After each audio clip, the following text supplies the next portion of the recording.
Hey, what is up, everybody? I'm here to give you guys my WWE Monday Night Raw live reactions for December 11th, 2017. And I know I'm doing this a half hour before the show starts, but there's a lot that's coming up on Raw tonight, and there's a big news story that I want to talk about now before Monday Night Raw starts because it's going to affect Raw in kind of a huge way. So I want to just talk about that now. So, before I do that, I'm going to talk about other stuff that's coming up on Raw, and then I will talk about that news story. Obviously, this is going to be a very exciting episode of Monday Night Raw, which I'm happy about. I think this Raw has some great potential. The past few Raws really haven't been all that great. You know, like I said before, Monday Night Raw right now is kind of on cruise control because they don't have a pay-per-view up until January. So right now, they're just kind of, I think, just waited until the year's over. Then they're going to start building up to the Royal Rumble by the time 2018 comes. So I think that's what's going on here. But yeah, this Raw looks very exciting. Let me talk about different stuff that's going to be happening on Raw. So last week it was announced that we have 3 singles matches coming up with the Shield. Which is very exciting. And, you know, obviously this is leading off the cups after the Raw Tag Team Championship match last week where Samoa Joe helped the Bar retain the Raw Tag Team Championships against Dean Ambrose and Seth Rollins to get back at Roman Reigns and play mind games with them. So I actually like that. So they announced 3 singles matches for the Shield. One of them is going to be Seth Rollins versus Sheamus. I think that's going to be a good matchup right there. The only problem with that match is we've seen that match a lot, but I still think that's going to be a good match. It's actually unpredictable who's going to win that match because I really don't know if it's going to be Sheamus or if it's going to be Seth Rollins, so that's going to be interesting. Another interesting match coming up is also going to be Roman Reigns defending his Intercontinental Championship against Cesaro. I think that's going to be a very good match. You know, they both had a match before where they had the WWE World Heavyweight Championship tournament match when Seth Rollins was out due to injury and Roman Reigns defeated him there. So I expect this match to be even better because Roman Reigns is a much better wrestler now than he was then. And yeah, I like the fact that they're defending the Intercontinental Championship every week, even though it's exactly the same thing that they were doing with the John Cena United States Championship Open Challenge, but I like the fact that they're defending the IC title every week, and this is a way to continue the whole Shield versus the Balor and the Samoa Joe match, so I'm looking forward to that. And obviously then we have another matchup coming up. It's going to be Samoa Joe versus Dean Ambrose. I think this makes sense since Dean Ambrose is the guy that ate the pinfall in the Raw Tag Team Championship match, and Samoa Joe was the guy that, you know, Dean Ambrose attack. He hit him with the Uranage that caused him to get pinned. So I like the fact that they're going there. So I'm actually looking forward to that match. You know, you have Dean Ambrose and Samoa Joe, who are both great wrestlers. I think they're going to put on a tremendous match with each other.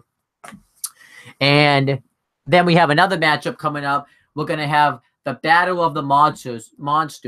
It's going to be Braun Strowman versus Kane. And we found out earlier today that it's going to be that whoever wins this match will face Brock Lesnar for the WWE Universal Championship at the Royal Rumble. So this pretty much proves that Brock Lesnar versus Finn Balor for the WWE Championship, not the WWE Championship, for the WWE Universal Championship is not happening. It pretty much proves that, and yeah, it pretty much proves that match will not happen. So, you know, I think, you know, obviously I think it makes sense to not go that direction. Finn Balor really wasn't built up all that credible enough to go in there. So, yeah, I mean, I think it makes sense to not do that match. Wow, I actually have 5 viewers right now. I'm pretty impressive. If you guys are leaving comments, I'm going to wait to read them until I talk about the stuff I want to talk about. And maybe I'll read some comments and stuff before I actually start talking about Raw.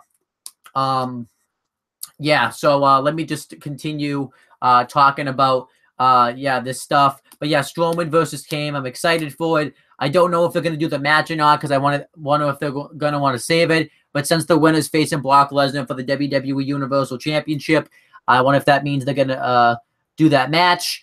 Well, if they're actually going to go through with the match. Now the big problem is, who do you have go over? Because if Braun Strowman faces Brock Lesnar, it's going to hurt his momentum because I don't expect him to beat Brock Lesnar. But if Kane wins, then you sacrifice Strowman so he could face Brock. So that's a tough question. I suppose you do a triple threat angle, but I will pick a winner when I get there. All right, and then obviously I'm trying to think if there's any other news on Raw. Nothing else really. I want to talk about the big news that's was all around social media yesterday and stuff like that, and all over the wrestling forums. The news going on with Rich Swann, and everything that's going around with him. Because Rich Swann was supposed to face Drew Gulak in a Cruiserweight Championship #1 Contenders match, where the winner was going to face Enzo Amore in on a future date, on a future show for his Cruiserweight Championship. But then there was a problem with that. Yesterday, Rich Swann was arrested. Now, obviously, now I know all the information. Him and his wife were coming home. His wife was wrestling a wrestling show in Florida, and Rich Swann wasn't happy with the match. They were arguing about it. And,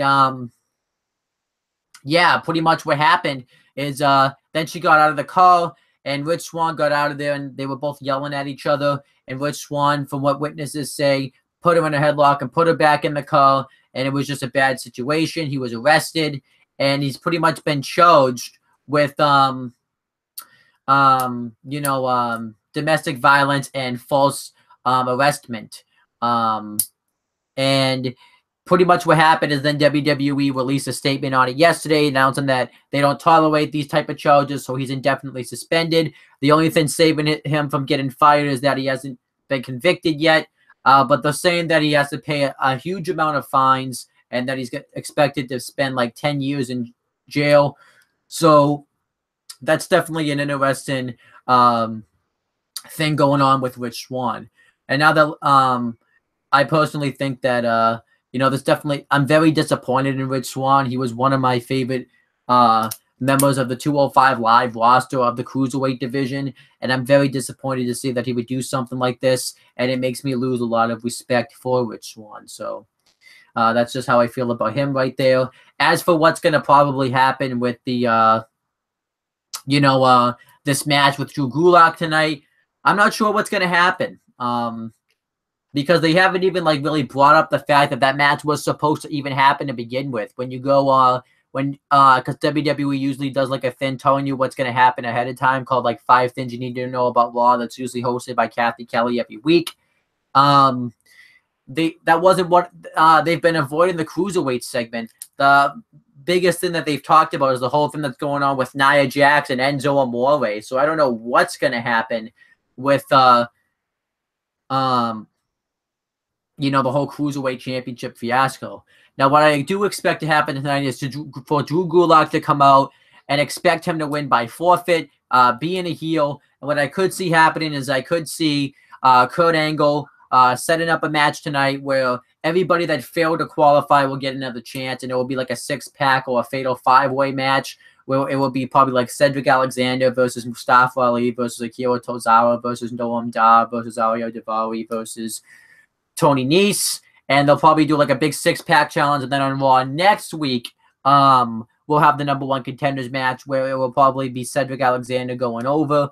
And I think that's exactly what's going to happen. What I would love to see happen is them to, I know they weren't planning on calling up Hideo Itami right away, but I would like them just to jump the gun on it, call him up right now, and have him beat Drew Gulak, and then you have him go on to face Enzo Amore on a future show for the Cruiserweight Championship. That's what I think they should do.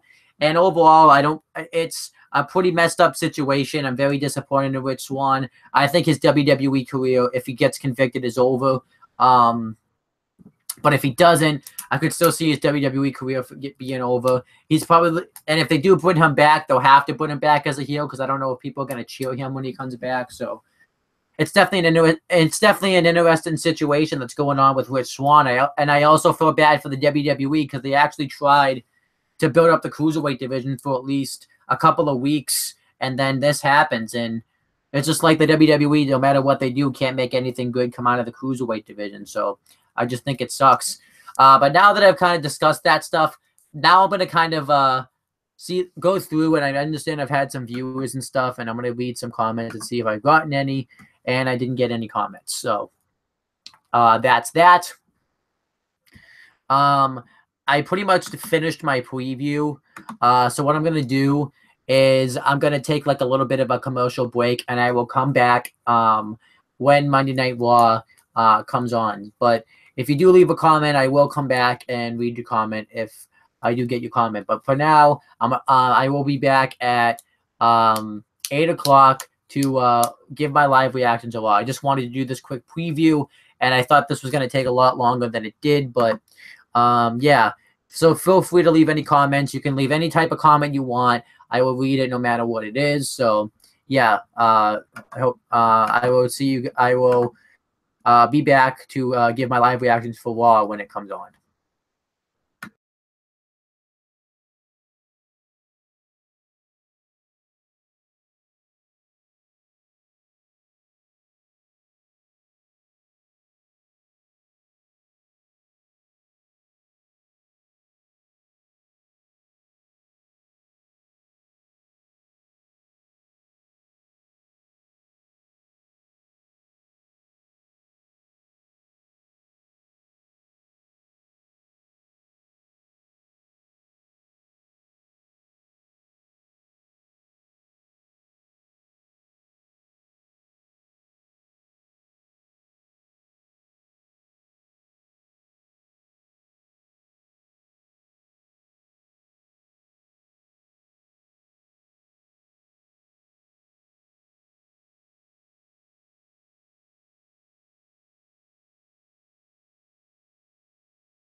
Wow, you five viewers are very brave to stick around for that. But yeah, WWE RAW is coming back on. It just showed that WWE then, now, and forever. Then, even though it was WWF before then WWF before that. Now it's just kind of letting us know what previously took place on Monday Night Raw. It wouldn't take long for a new challenger to arise. Samoa Joe! Coquina clutch! Samoa Joe squeezing the life out of an exhausted Intercontinental Champion.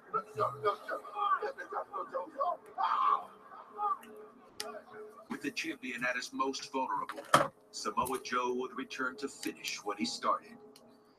This is for the Intercontinental Championship. Roman Reigns defending against Jason Jordan. Jordan could be closing in on an Intercontinental Championship reign.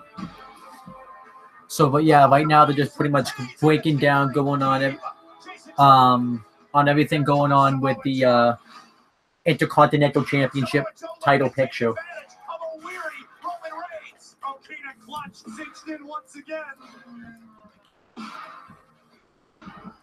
But the target on the big dog would also fall on those closest to him. Sheamus and Cesaro defending the tag team titles against Rollins and Ambrose. A tremendous amount of punishment absorbed. Ambrose with a clothesline. Rollins with a splash. Wait a minute. Joe attacking the Shield. Wait a minute. Roman Reigns. Joe is in retreat. Oh, bro kick. Wait a minute. This match is not disqualification. And the bar retains the tag team gold. Samoa Joe did that to get back at Roman Reigns.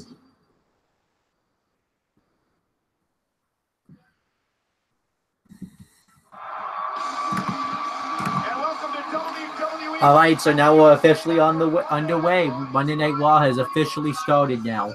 So let's get right into this. So yeah, right now they're going over the matches. Like I mentioned before, we have Dean Ambrose versus Samoa Joe.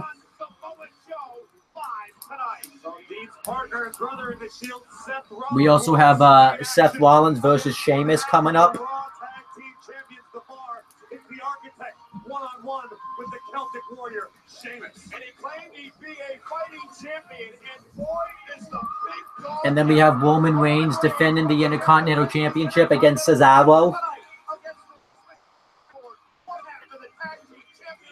Cesaro, and in our monstrous main event, after being at each other's throats for weeks, the monster among men, Braun Strowman, will collide with the Big Red Machine Kane. And we also have a WWE Universal Championship #1 contenders match, Braun Strowman versus Kane.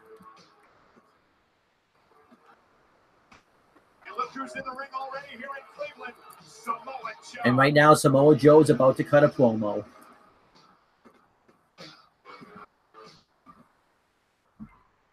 Now, you all have heard of the Shield.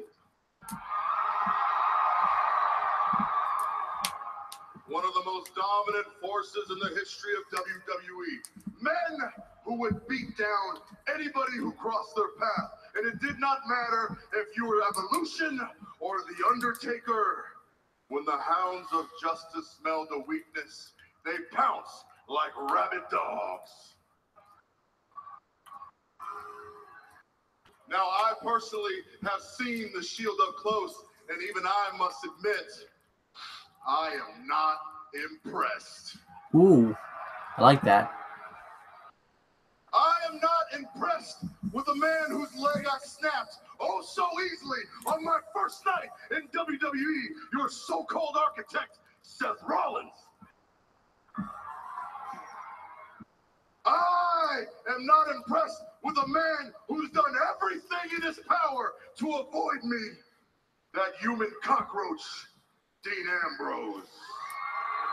True. And I damn sure am not impressed with a man who I've put to sleep time after time in this ring, the big dog, Roman Reigns.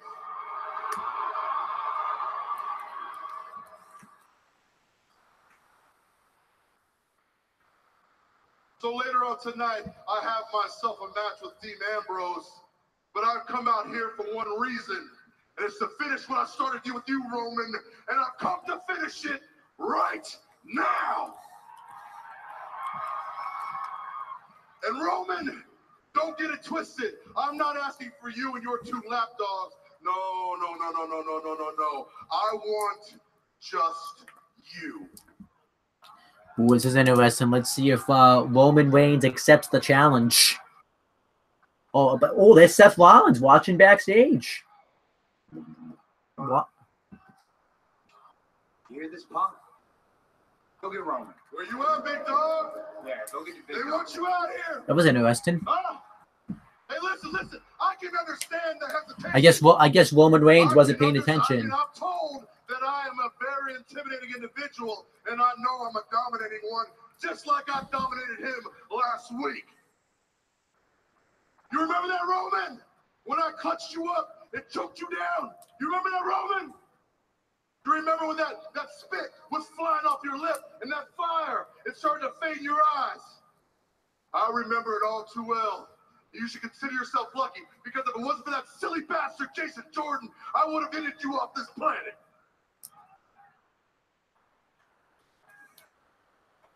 And Roman, you know who wasn't lucky? Your compatriots, Seth and Dean. Because if it wasn't for me, they'd be tag team champions, and they're not because of me. They would have made the Shield a grand stable of Imperial champions, and they are not because of me, and there is nothing you can do about it. Roman, I made you succumb to my will. I punked you out. And you know what, Roman?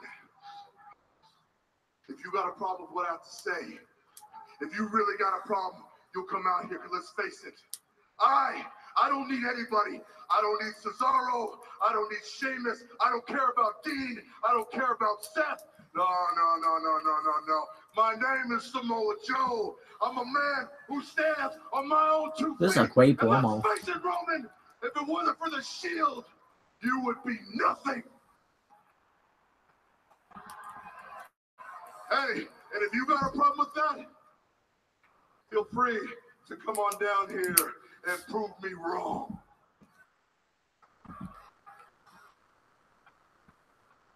He's watching it. He's not even going down there. I got this, boys. TikTok, let's go. All right, here we go. This is like a weird segment, but whatever. Well, we got 7 viewers right now. Thank you for the, thank you for. Oh, now I got 6. It doesn't need the backup of the remainder of the Shield. All right. Here comes Roman Reigns. Here comes the Intercontinental Champion. Is he coming alone?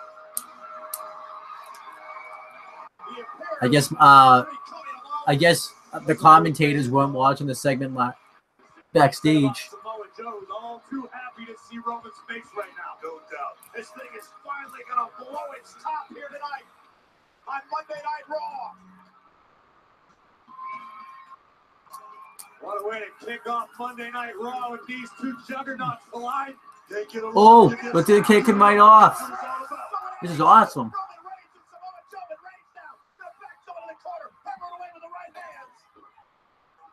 Roman Reigns and Samoa Joe in a brawl here on Raw. Joe just trying to get away.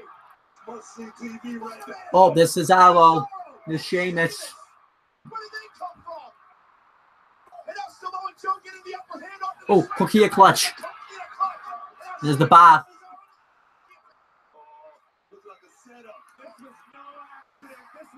And here comes the rest of the Shield. Ambrose and Rollins. It's cool. It's pretty cool. So much for Samoa Joe not needing anybody as the clutch is locked in. The brawl outside the ring, but Roman's in trouble. Roman's in trouble. Roman's about to go to sleep, Cole. And now Samoa Joe, damage done to Reigns. Oh, now a brawl going on between Joe and Ambrose. Oh, it's Sheamus. Come on. And now Sheamus from behind. It's Seth Rollins. Rollins trying to move Reigns, who's out. This Ambrose is all done. Divide the Shield and conquer. the 3-on-1 attack. Oh, assisted white noise by the bar. But yeah, Dean, and here's Ambrose trying to come for the save for his Shield brethren.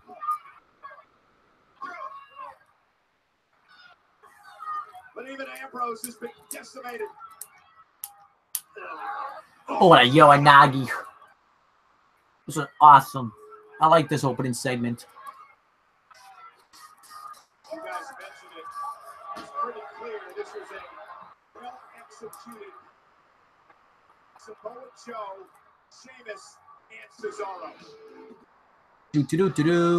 I'm probably going to be doing that a lot tonight. Rollins, Reigns, and Ambrose are going to be in action. So much for Samoa Joe saying. I liked that opening segment. I give that a thumbs up. I thought it was a nice way to it's going to be a nice way to build to the show. I thought it was a nice way to make the heels look strong. And I hope this doesn't mean that, like, all the baby faces are going to go over in the singles matches, because that would be stupid. But I like this. It was good. I could have done, though, without the whole thing backstage with the Shield we're watching, but... Oh, so I want to see what's advertised on SmackDown tomorrow night. That those two individuals betrayed the entire SmackDown roster. It's a dangerous union. It's best friendship. It's guardian angels. Welcome to the Sammy and Kevin Show. We can beat anyone on any given night. At the Clash of Champions pay-per-view event, Sami Zayn, you will be teaming up with your partner Kevin Owens to take on a dream team of Orton and Nakamura, the artist with the Viper, Randy Orton. Shane McMahon for referee. Kevin Owens and Sami Zayn will be fired if they don't win. Can you stack the odds against them anymore? Oh, I guess it wasn't a SmackDown ad. It was a Clash of Champions ad, which I will be doing a live reactions for. I thought I didn't. Let me see if I got any comments. I didn't get any comments, but so I'm going to take a commercial break.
that I don't need anybody to back me up.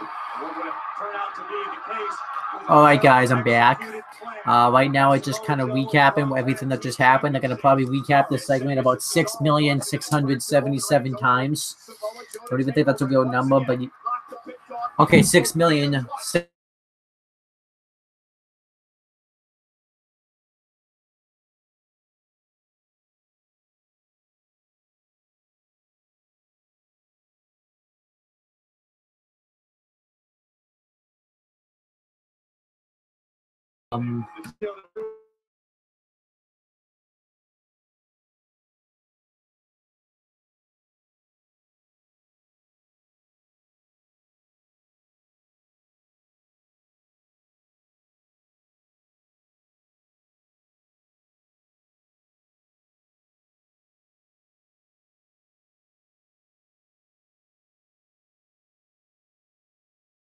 The lower end of it, which is rare because you have Seth Rollins. Sorry about that. I exited out of the stream by accident.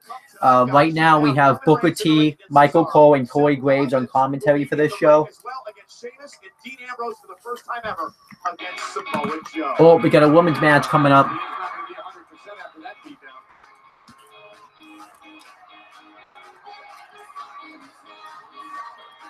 Who's wrestling? Roman Reigns will defend the Intercontinental title tonight against Cesaro in that big match later on.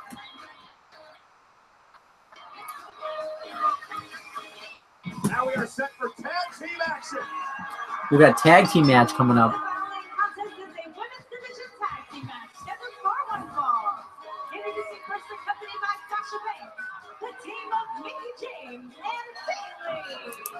Been a very emotional week for the boss, Sasha Banks. She will look on tonight.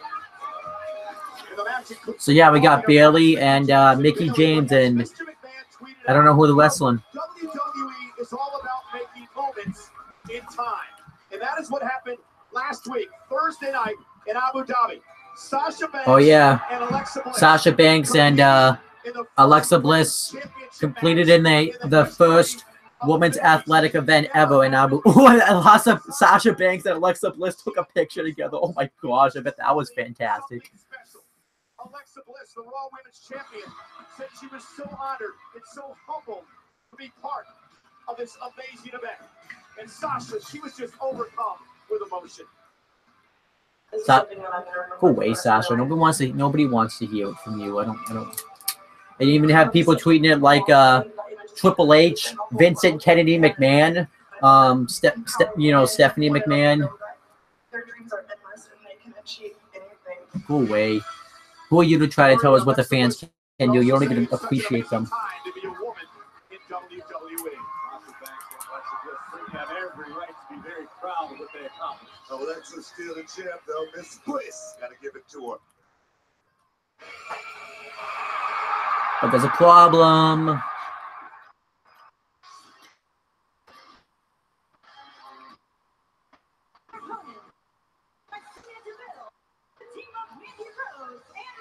Oh, what? Mandy Rose is gonna wrestle. And Paige.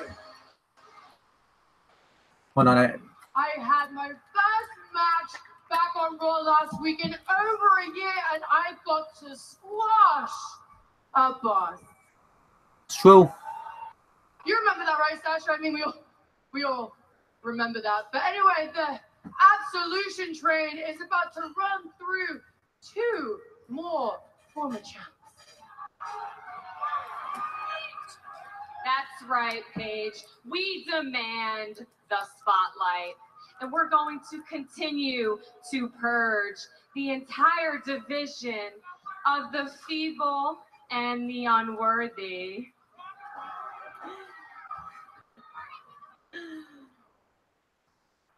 Or should I say, you people consider Bailey and Mickie James? I mean, it's true. It's true. Ladies, I think it's time to put your hair up and square up. Because Absolution is a symphony of carnage, and the music is about to start. What the hell was that? Bailey, you have to realize that this is Absolution's future, and that ring is my house. The tag team action tonight, Paige and Mandy Rose to take on Bailey and Mickie James. Last week, Mark Page's first match. Yeah, so Mandy Rose and Sonya Deville have definitely shown that they're not ready mic-wise for this, but let's see how Mandy Rose is in the ring. Luckily, Paige is going to be doing. I expect Paige to be doing a lot of the wrestling in this match. So, as for who's going to win, I expect Paige and Mandy Rose to win to kind of continue that dominant streak that Absolution has. And you have Mandy Rose and Bailey starting off this matchup. Bailey's mad. Mandy Rose from Yorktown Heights, New York. Paige makes the tag, and now here comes the. So I guess we didn't really get to see much of what she could do. The matriarch of the Women's Revolution. She's back to the corner by Bailey. Bailey makes the tag. Here comes Mickie James, multi-time women's champ. Oh. Nice teamwork by Bailey. Oh no, Mandy Rose isn't letting that happen. Oh. Pays for it. And Mickie and Bailey. Right now they're standing tall.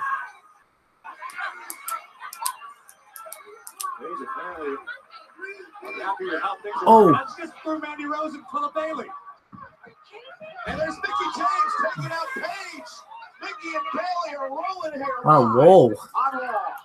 All right, commercial. Wait, let's see if I have any comments first, and if I do, commercial break. And I'm extremely nervous. Okay, commercial break. Where did her nerves go? She found her groove. She found her tide.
Rose and Paige against Bayley and Mickie James in the Okay, Raw is back, and right now you have Mandy Rose and Bayley as the legal woman, and Mandy Rose was just dominating Bayley, but Bayley's making a little bit of a comeback.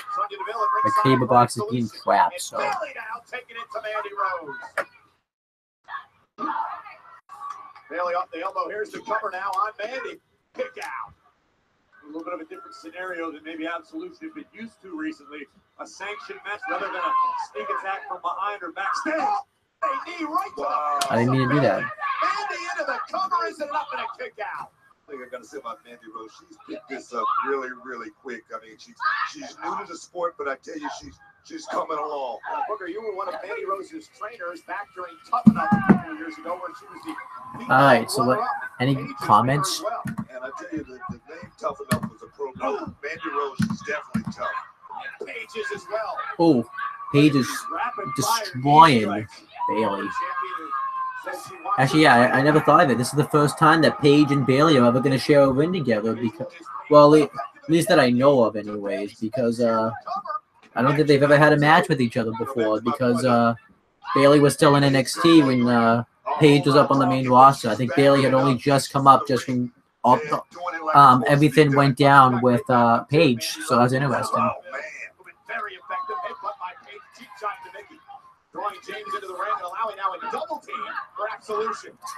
Great tag team work. Absolution has created complete havoc here on Monday nights. And Paige couldn't be more proud of what the girls have accomplished. Yeah, targeting the entire women's division. But yeah, now yes, I can say that Mandy Rose and Sonya Deville were called up too soon. But at least I can say this, that working with somebody like Paige, who's been to the big dance, she's a former two-time Divas champion.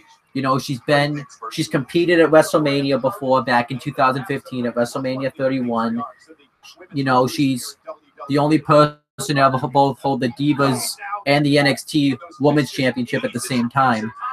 Paige has been around the block, you know. Paige, so working with someone that's experienced like Paige maybe can make them better. So that would be interesting. That's a whole lot more experience waiting on that tag. Finch, though, they draw Bayley back to her corner. Bayley creates separation. Tag made, the Rose tag made to Mickie James. And now Mandy Rose and Mickie James are the legal. Right, so yeah, Mickie James has got the hot tag onto Mandy Rose. Mandy Rose. Mickie definitely has an experience advantage over Mandy Rose. It's coming into play right now. Oh, wow. Oh. Mickie James is firing on all cylinders tonight. They call this on-the-job training right here. The only way to get it, right, Book? Oh! Mickie James now driving Mandy up to the turnbuckle, but Mandy able to counter. Oh, nice flapjack. Tip up by Mickie. So yeah, Mandy Rose is definitely decent at selling. I can say that. Oh, there's Sonya Deville. Get out. What a great manager Sasha Banks is too. Doesn't even go and help with the people that she's aligned with. Ooh, and Paige breaks up the pinfall. There's Bayley. No hugs right here tonight, guys. This thing's getting out of control in a hurry. Can't blame Bayley. Absolution's been getting involved at all turns here. Oh. Wow. The face. Good night. The ones you don't see. And Mandy Rose looking to take advantage. And they win.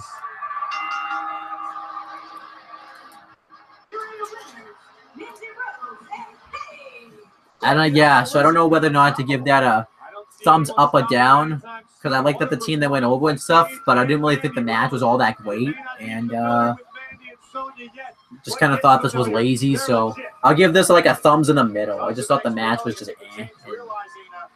Yeah, it's just, I mean, it gives like a thumbs in the middle, like slightly pointed up, because the right team went over. The match was like, but I thought the match was just kind of and very sloppy at the end. So.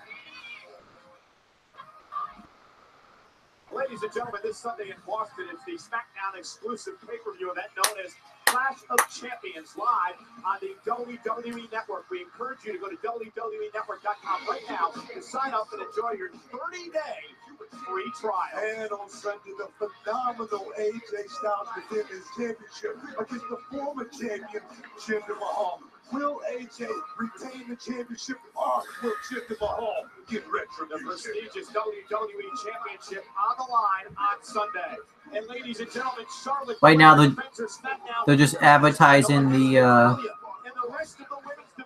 will surround ringside in this lumberjack match. Their jobs. Right now, they're just advertising the Clash of Champions pay-per-view that I will be doing the live reactions for. Final match, WWE careers of Kevin Owens and Sami Zayn.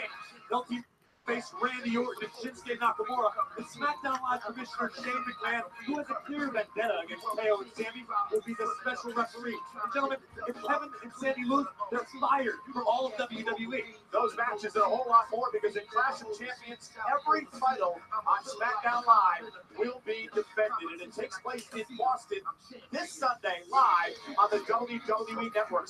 So yeah, Raw's promoted a SmackDown pay-per-view. Great. It just proves that that whole brand warfare thing is over, because so.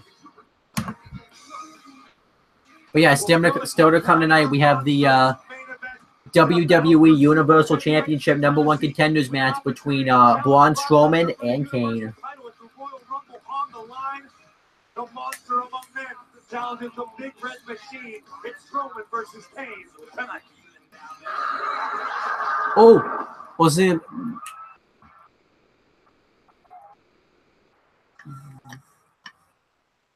I'm here. Well, what? I am Woken. Oh, Woken Matt Hardy. What's gonna happen? Oh, what's gonna happen on SmackDown? With Randy in his corner. He'll take on Kevin Owens with Sami Zayn in his corner. Okay. It's all about the retribution here tonight in this match. Plus, AJ Styles and Jinder Mahal meet face to face just days before their WWE Championship match at Clash of Champions. Looking forward to this one. SmackDown Live tomorrow night. Probably no SmackDown Live reactions tomorrow. There's just nothing really worth reacting to. While I think Shinsuke Nakamura and Kevin Owens will have a really good match, I've done live reactions to it before and haven't felt the need, and hasn't been as impressive. So let's read some comments. No comments. Okay, gonna take a commercial break then.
I'm back.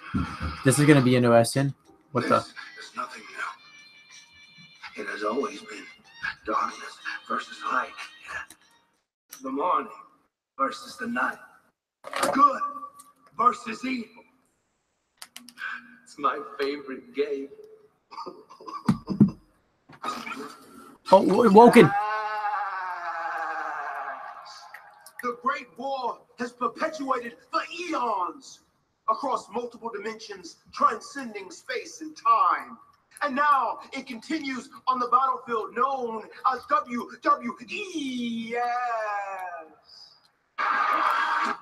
Now, Matt Hardy is woken. The yin to my yang. How I have been waiting for you. Darkness has descended upon this plane of existence, but my woken wisdom and broken brilliance shall illuminate the masses. Matt Hardy is a liar, a modern-day golden cat.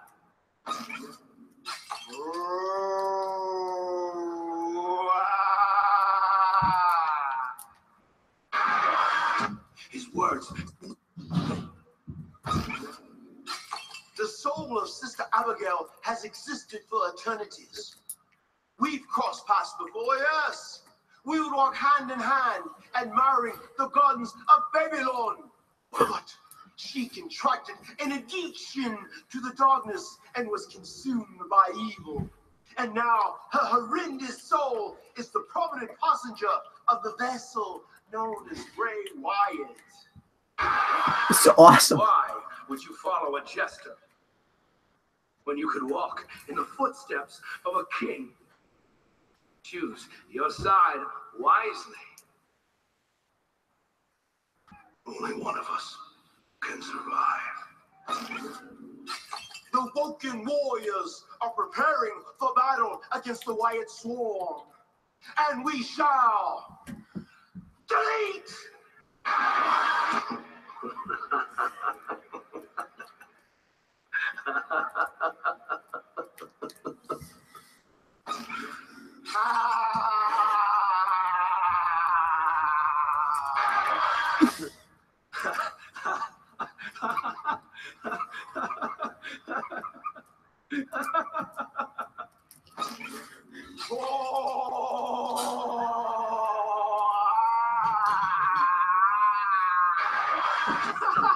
What's going on?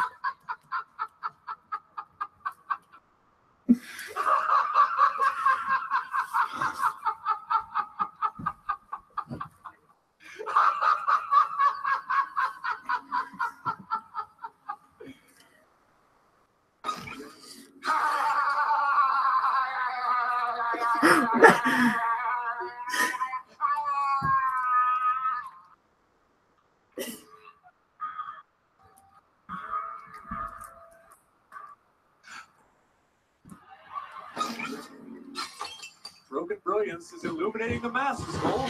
Corey, how do you even know what Matt Hardy's talking about? He's clearly out of his mind. No, Matt Hardy's clearly... I love Michael Cole's reaction. Spoken to someone that puts me to sleep every time he's on my screen, talking about the Cruiserweight champion Enzo Amore, who last week attempted to give a little pep talk to the Zone Train.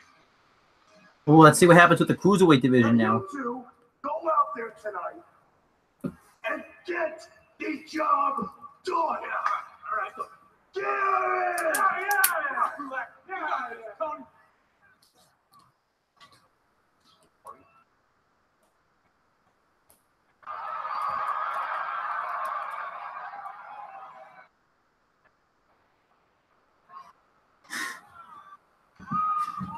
How you doing? Yeah, because Nia Jax was hitting on Enzo last week.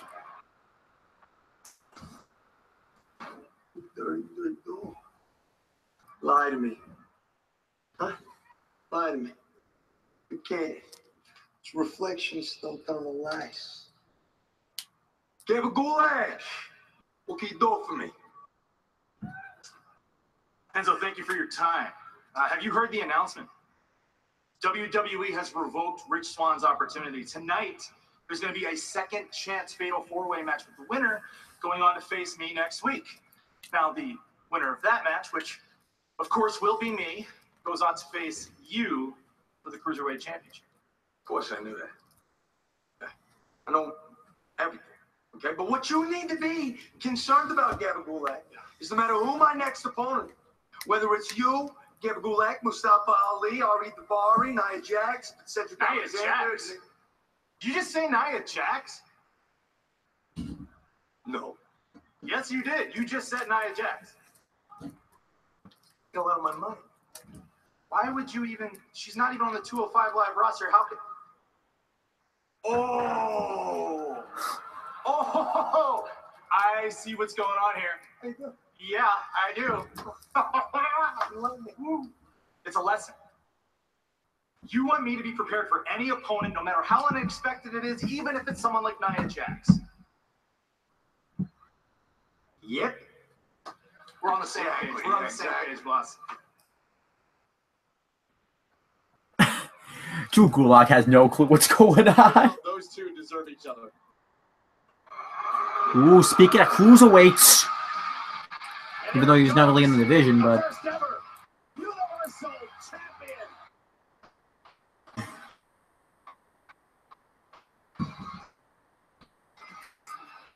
The extraordinary man who does extraordinary things, Balor Club Worldwide, has arrived in the land. is he wrestling? Cleveland.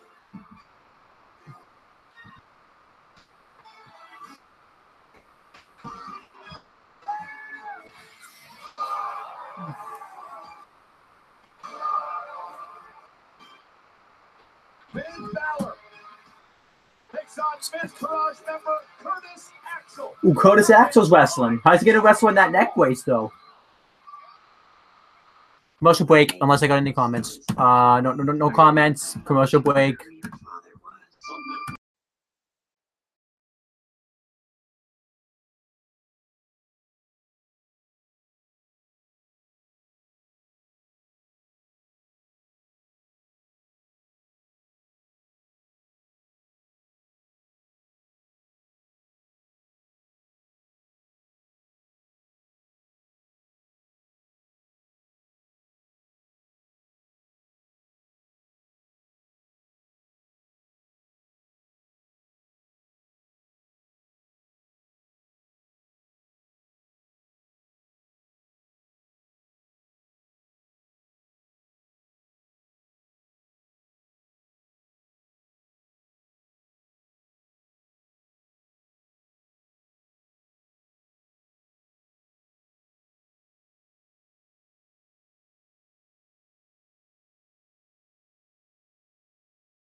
Now available at Aeropostale and TechUp.com.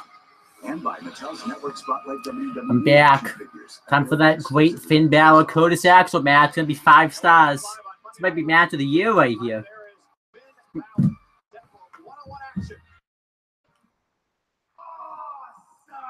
Oh, why can't Curtis Axel come out to his own theme song? Come on. Come on, guys.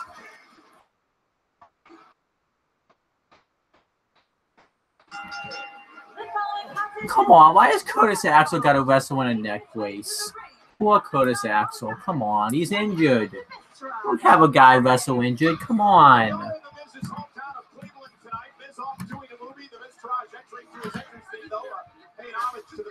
Nonetheless, yeah, Curtis Axel is competing tonight. He doesn't need to still wear that neck brace. He's been medically cleared. He does not need it. So why is he still wearing it? First of all, I think you just broke all of the hip lines. Oh, hell, they're mocking Finn Balor's. Nonetheless, he doesn't need the confidence thing. It's like a security blanket, guys. He's been cleared for competition. Why is he still wearing the... I love how Bo Dallas and Curtis Axel are mocking Finn Balor's entrance. That's awesome. That's the match. It's Axel versus Finn Balor. I understand why you're trying here. I understand why you're trying to take up the Curtis Axel. What is it? You guys notice how you can basically hear Cleveland's collective heart break when they realize that their favorite son, The Miz, wasn't here tonight? Well, they're being entertained by the Miz Taraj, however, who love to have fun whenever they're at ringside. We're near the theater district.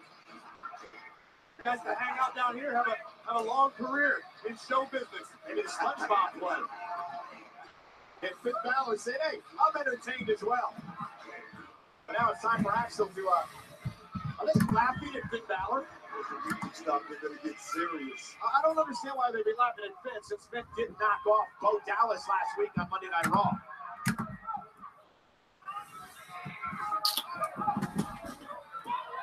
Oh, see, he doesn't need the neck brace anymore. Clark Kent tearing open his dress shirt to see the Superman. Oh, and here's Curtis Axel. And Bo Dallas. Match hasn't started yet, but a 2-on-1 assault on Balor by the Miz Taraj. Finn not over Balor. We're going to teach Finn Balor a lesson. Again, Bo Dallas upset he was embarrassed last week in the loss to Finn Balor. Now Axel unloading. Remember Axel, a former Intercontinental Champion. Former tag team champion as well. Curtis Axel definitely a threat to be taken very seriously. Well, that's one thing they've learned from the Miz story. They like to have fun when the match starts all business.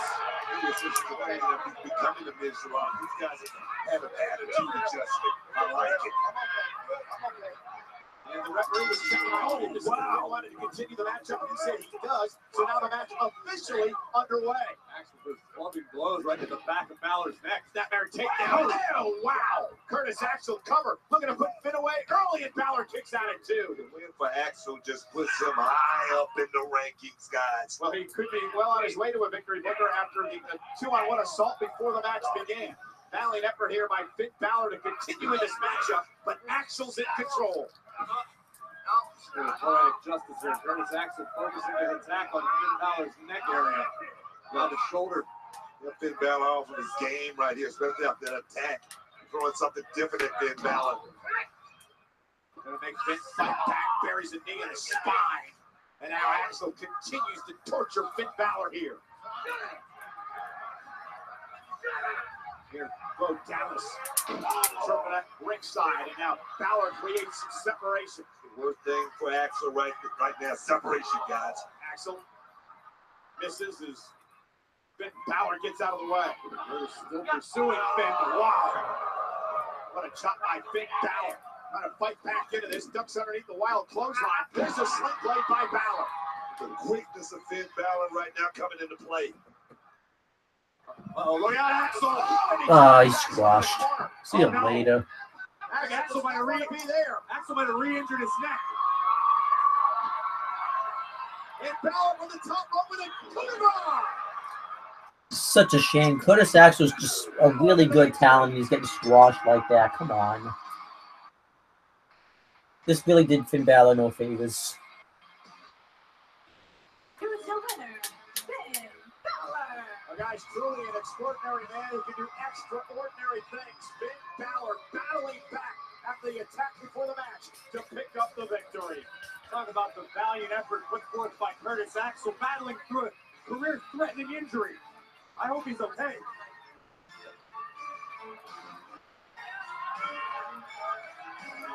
Whatever. Well, earlier tonight, the three-man group of Samoa Finn Balor just has no Sheamus, and direction. Cesaro got the better of the Shield. Now, the Architect looks to find redemption when he squares off with the Celtic Warrior Sheamus, with all other competitors barred from ringside. Live next. So coming up next, we have Seth Rollins versus Sheamus. Looking forward to that matchup. This holiday season, Okay, any comments? there is a place that fulfills Nope, no all comments. wishes. Commercial break.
Kelly featuring BB Rexa and ex-ambassadors for home. Okay, I'm back.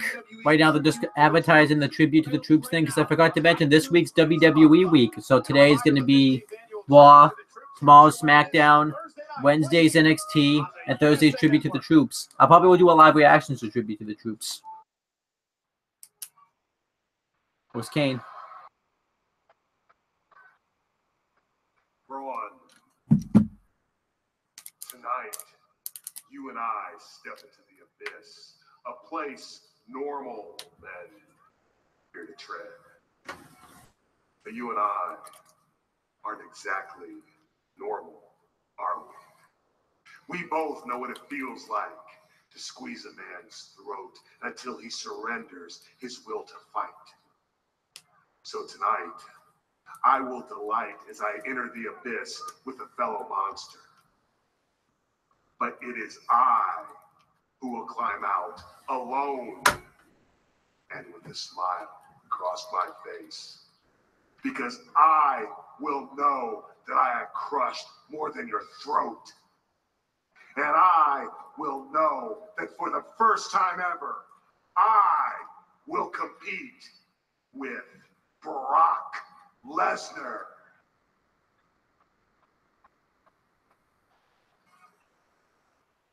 And at the Royal Rumble, I will become Universal Champion.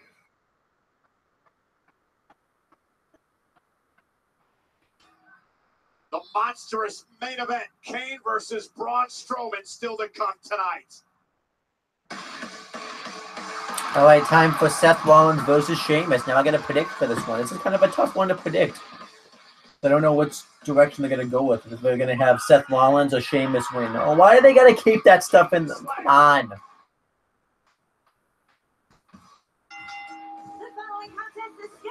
I'm going to say Sheamus wins. I'm going to go out on a limb and say Sheamus wins. Actually, no. I'm going to say Seth Rollins win. I think a babyface is going to get the... It's going to be like a... I expect it to kind of go back and forth because I expect Joe to beat Dean Ambrose and Wayne's to retain the Intercontinental Championship. So this match could really go either way. Ooh, tomorrow NXT comes to the USA Network at 7 p.m. Could be interesting. But yeah, I'm going to say that Seth Rollins is going to win this match. I think they're going to have a face win first. A little bit banged up from the attack earlier in the night from Samoa Joe in the bar. Seth better try to rally it up right now.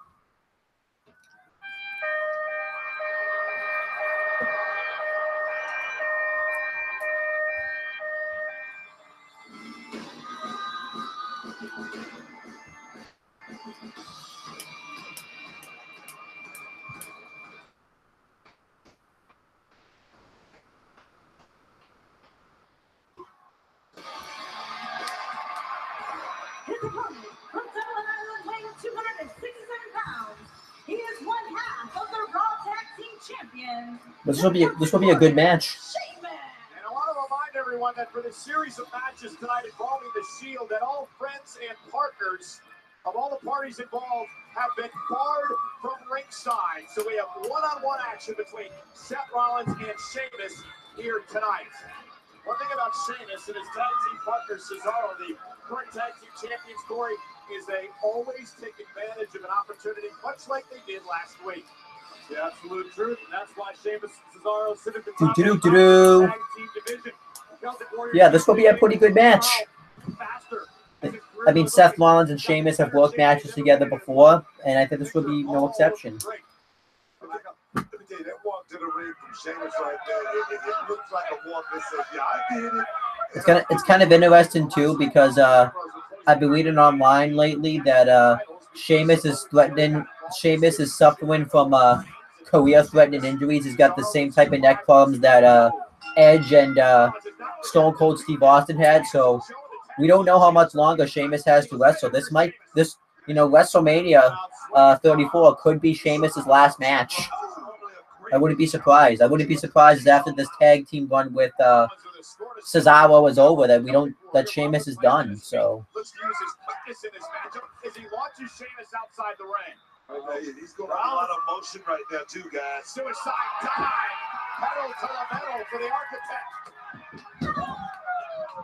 And you saw the reaction by Sheamus. It appears he is not ready for this type of onslaught. Yeah, I'm looking forward for Braun Strowman versus Kane. That's why the live reaction is happening. But if I didn't know that match was going to happen, these matches with Joe and Ambrose and Wayne, the IC title match and this match right here would have made the live reactions happen. Rollins with the axe handle. Talking about a counter shot right there. That was a great one from Sheamus. Matchup involving two former WWE champions, both Money in the Bank contract winners, and both successfully cashing in those contracts in their career. Take another look at this. Rollins giving chase, but boom! That game-changing power that Sheamus possesses comes into play. Remember, Sheamus actually cashed in his contract on Roman Reigns, a member of the Shield and Survivor Series a couple of years ago. Sheamus might need some dental work after this one. Oh, he joined Cesaro. Yeah, Rollins might have knocked something loose. I don't know if it was the rights and lefts or if it was the suicide dive. Sheamus embraces this right here, man. He loves the crowd to stay on. That motivates you sometimes to want to go out there and just beat your opponent just a little bit more. Corey, we talked a lot about the sabbatical that Sheamus took a couple of weeks back, going back to his home in Ireland. Really, he said to get his head straight. Well, Sheamus also spent a great deal of time at one of his childhood boxing gyms, trained with some mixed martial artists over in Ireland, still continues to train. Ooh, nice backbreaker by Sheamus. Backbreaker kick out at one by Rollins. Yeah, you know what? I know I say a lot. I probably said a lot of stuff about Sheamus, but I do like Sheamus. I like Sheamus in this role, actually. I didn't like him when, obviously, when he was like the typical babyface in 2012, 2013-ish. I liked him when he first jumped on the scene, though. In 2009, when he was taking everybody out, he took the WWE Championship. No, he ended the career of Jamie Noble. Then, he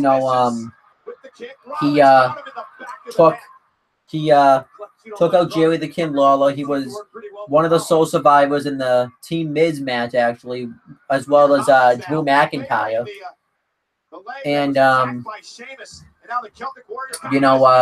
then he won the Breakthrough Battle Royal to become the #1 contender to John Cena's WWE Championship.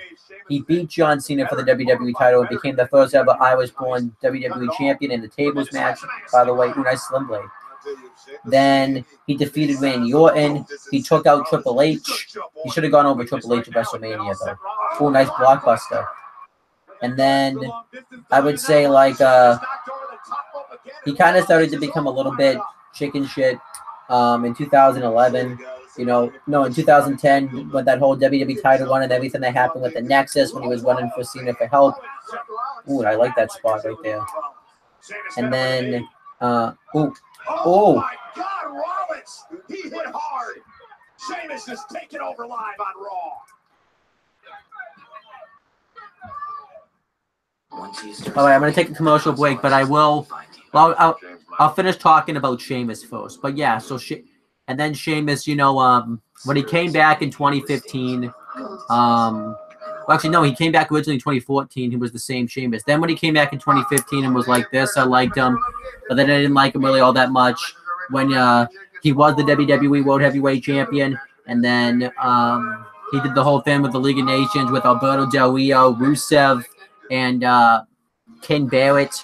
And then when that fizzled away, he started to become just there. And then when he formed this tag team with Cesaro, it gave Sheamus some new life. It all, so it hasn't only helped Cesaro, it's also helped Sheamus too. But that's just what I think. But yeah, I'm gonna take my commercial break, and I'll be back when Raw comes on.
workhorses going at it in this matchup tonight.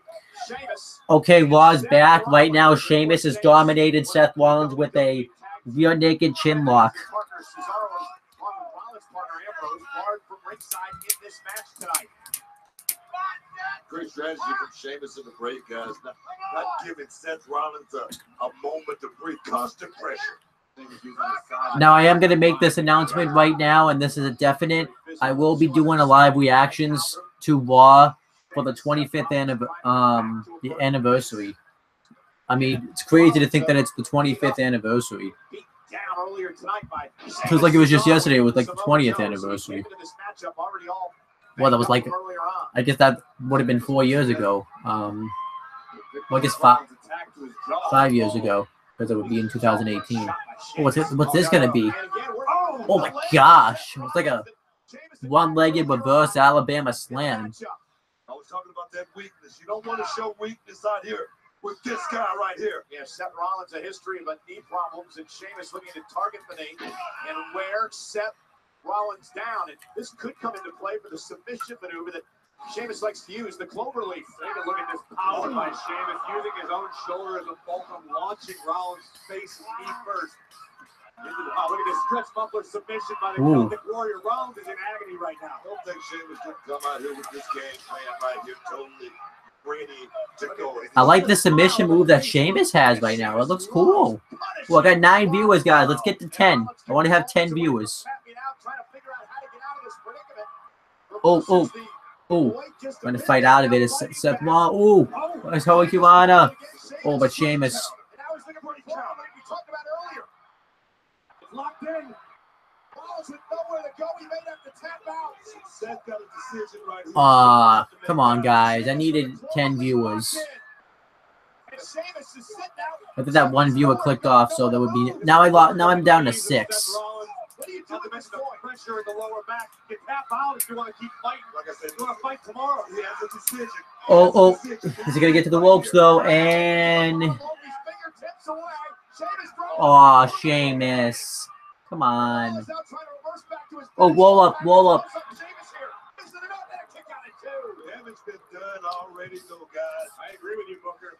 Yeah, Seth Rollins on one leg now. Oh, he flipped out of it. DDT. Brought it all out there. One big shot. Thinking about Seth is going to have to throw one big shot, and I thought that was it right there. Rollins has a valuable few moments right now to attempt to recover, get the blood flowing back through his knees, see if he can mount some sort of offense. Tremendous counter here by Rollins. DDT by Sheamus. The thing is, we don't know if Seth is injured. We don't know if he's just hurt. Right now, we just know he's favoring that left knee. Well, he's injured. There's no doubt about that. It's just a matter of how much fight he's got left in him. Because Seth with a ton of fight left in him. Roll up. Shoulders are down. Rollins and a kick out of 2. Oh, nice kick to the head. Sheamus' face just snapped off that cover again and a 2 count. What a near fall for Rollins. What we sure put in Rollins, not the case right now. Doing battle basically on one good leg. Pain in Seth's knee too much. Listen to this. Rollins connects but isn't able to finish the cover.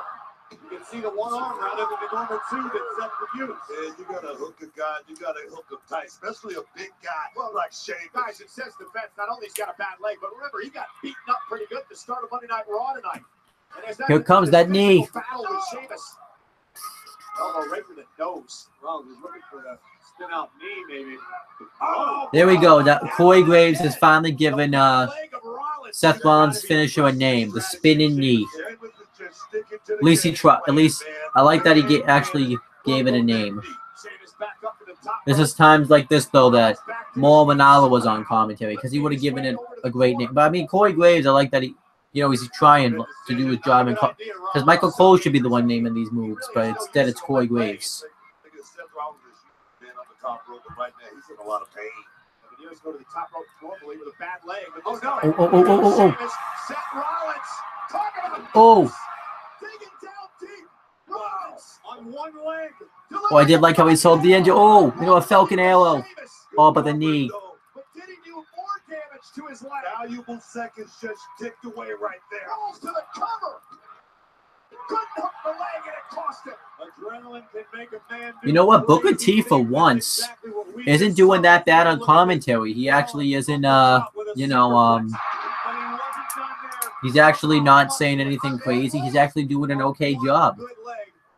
Then again, usually I don't really hear the commentary a lot when I'm doing these live reactions. So. How good he really is. Corey, you mentioned adrenaline. What happens when the adrenaline wears off? Your body starts locking up. Everything hurts a little bit worse. Every step you take becomes a little more painful. What an incredible fight between these two men. Two very proud men. Rollins and Sheamus. Their respective teams have developed. Here it comes. Spin out knee. The latter half of 2017. Well, spinning knee. Sorry, not the spit out knee. The spinning knee. Rollins able to counter, but again lands hard on the bad knee. Oh. The power of Sheamus. Wow. The pressure Oh, Rollins senton. It's a good match. Now Sheamus may have Rollins where he wants him. And I think the press just for good looks. Here comes the blow kick. I can tell you, if Sheamus hits this, Seth Rollins won't be feeling anything. Went for the Oh, super kick. Spinning knee.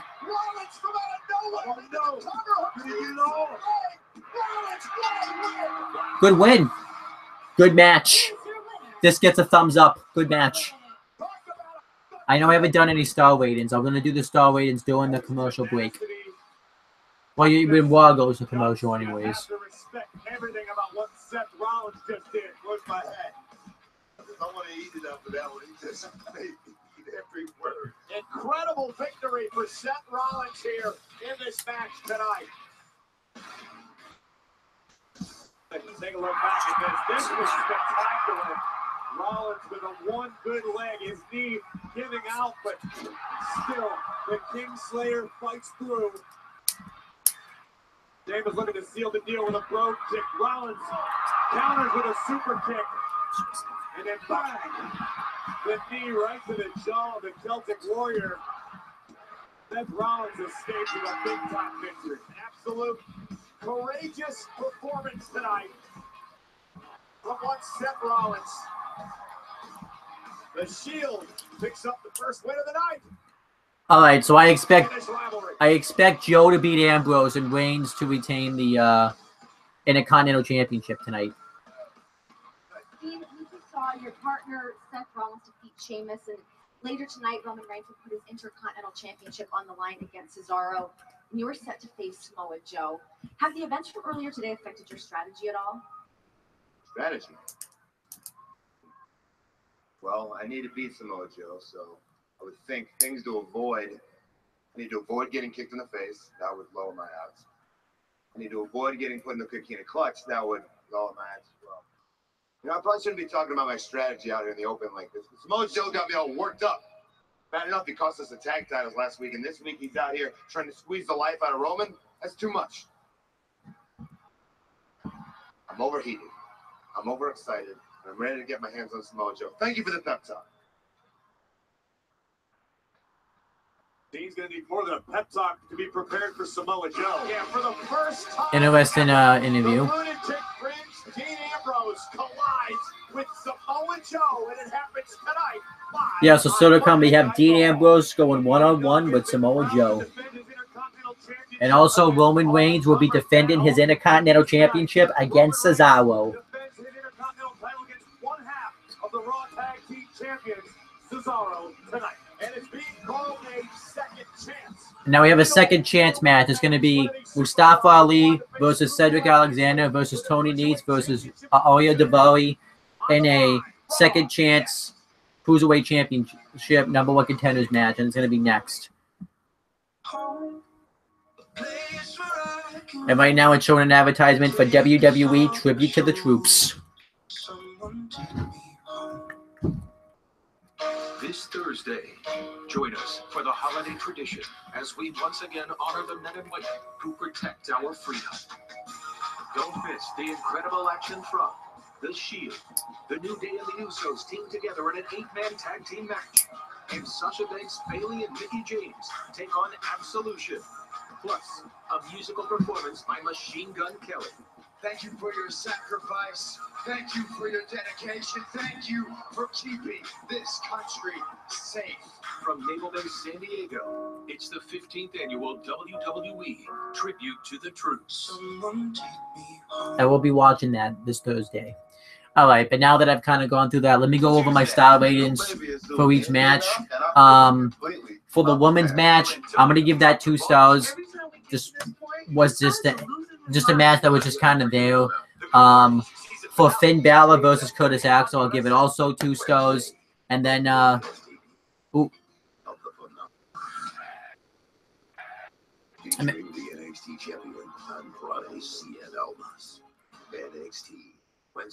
looking forward to the debut of NXT on USA this Wednesday. I gotta watch all my NXT stuff to catch up, but I'm also looking forward to but also another star rating is Seth Rollins versus Sheamus was a good match. I'm gonna give it 3 stars. So now that I've gone through that, let me take my commercial break unless I have any comments to read. I do have some comments to read.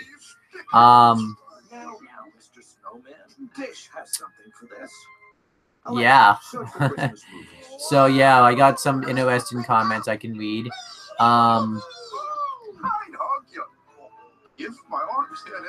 Andrea G. Paul Malkus said boring. Dabin Panda asked if I was autistic, and then so Andrea B. I'm thinking Andrea B. is probably a troll because he did come back, and then he said, "Show us the screen." Dabin Panda said, "Yeah."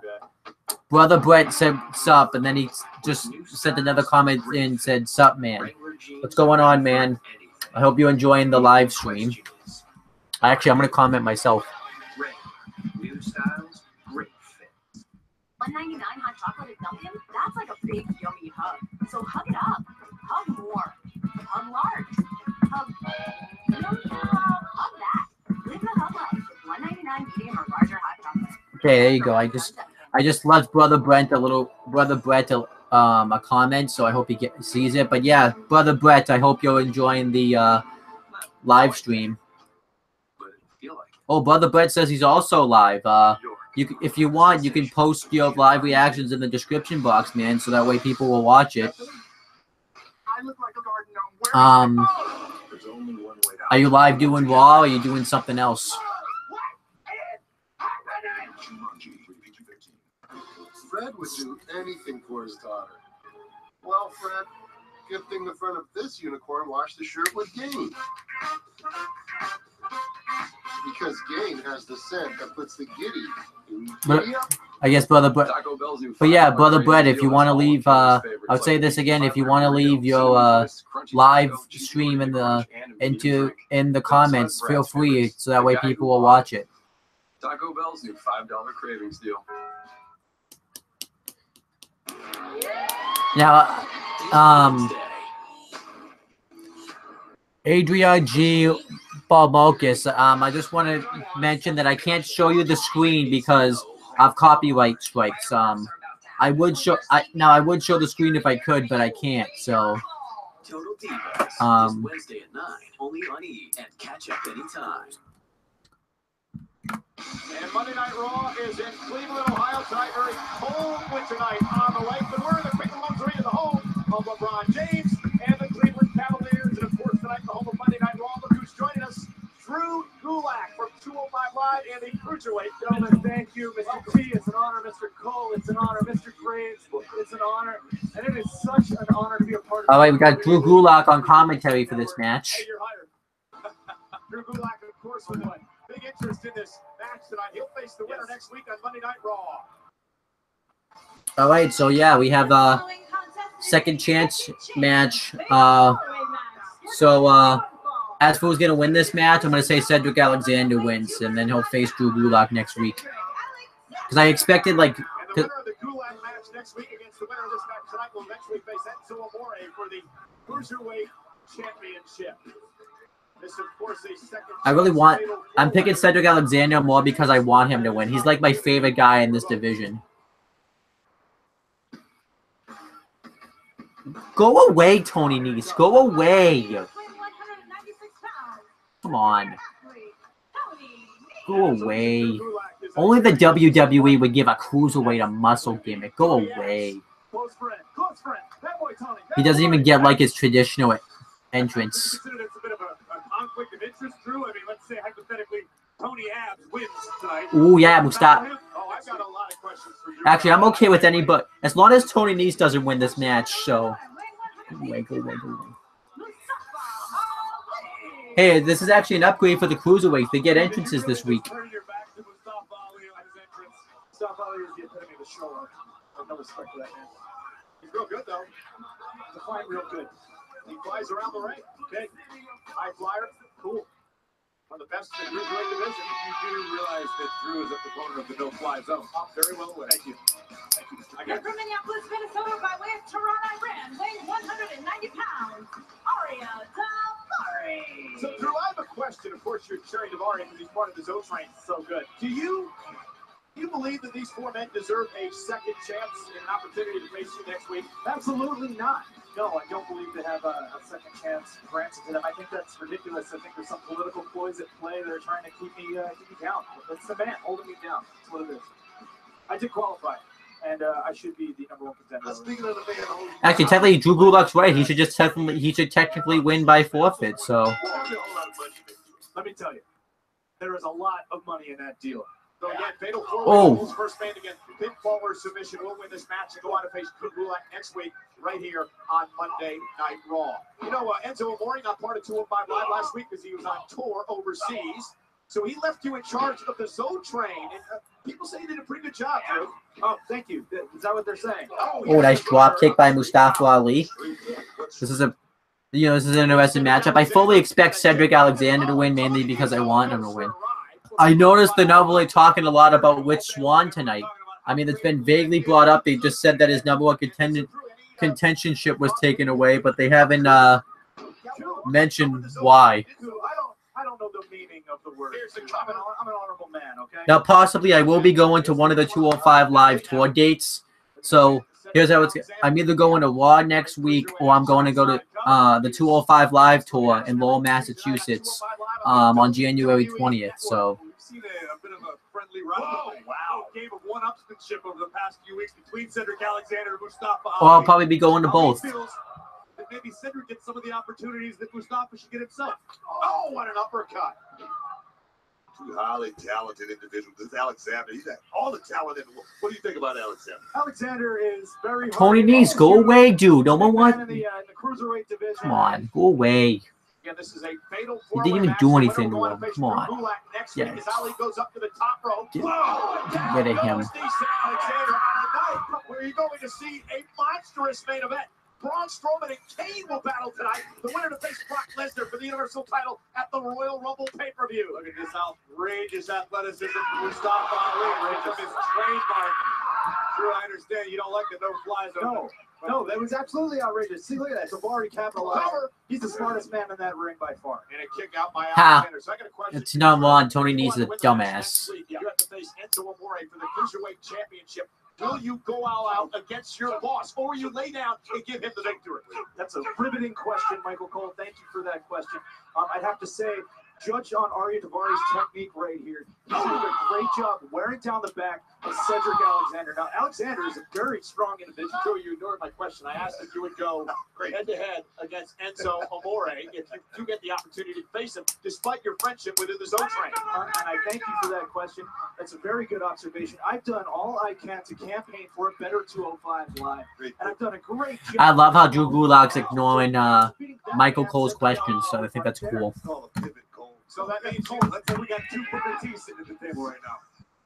So that means you would go one-on-one and try to beat Enzo Amore for the Cruiserweight Championship is what you're saying. Oh, my God! What a move by Alexander! Here's the cover! Under the leg! Oh. Tony Nese saving the matchup. Go away, Tony Nese. Alexander face first, hit hard. Second turnbuckle, he could be out. Power of Tony Nese is incredible. Nese is a premier athlete, that is to be certain. But, oh. Look at this unique. Go away. No one wants to see Tony Nese win this match. Go away. Tony Nese sucks. Yeah, that's a great observation, Michael Cole. Tony Nese is the premier. Oh! Davari just took out his fellow Zone Train member. Looks like the Zone Train. You can do to anyone. Oh, nice. I like that elbow that Cedric Alexander hits. Oh. DDT sends Alex. Wow. Cruiserweight. Everybody's down. Here tonight on Monday Night Raw.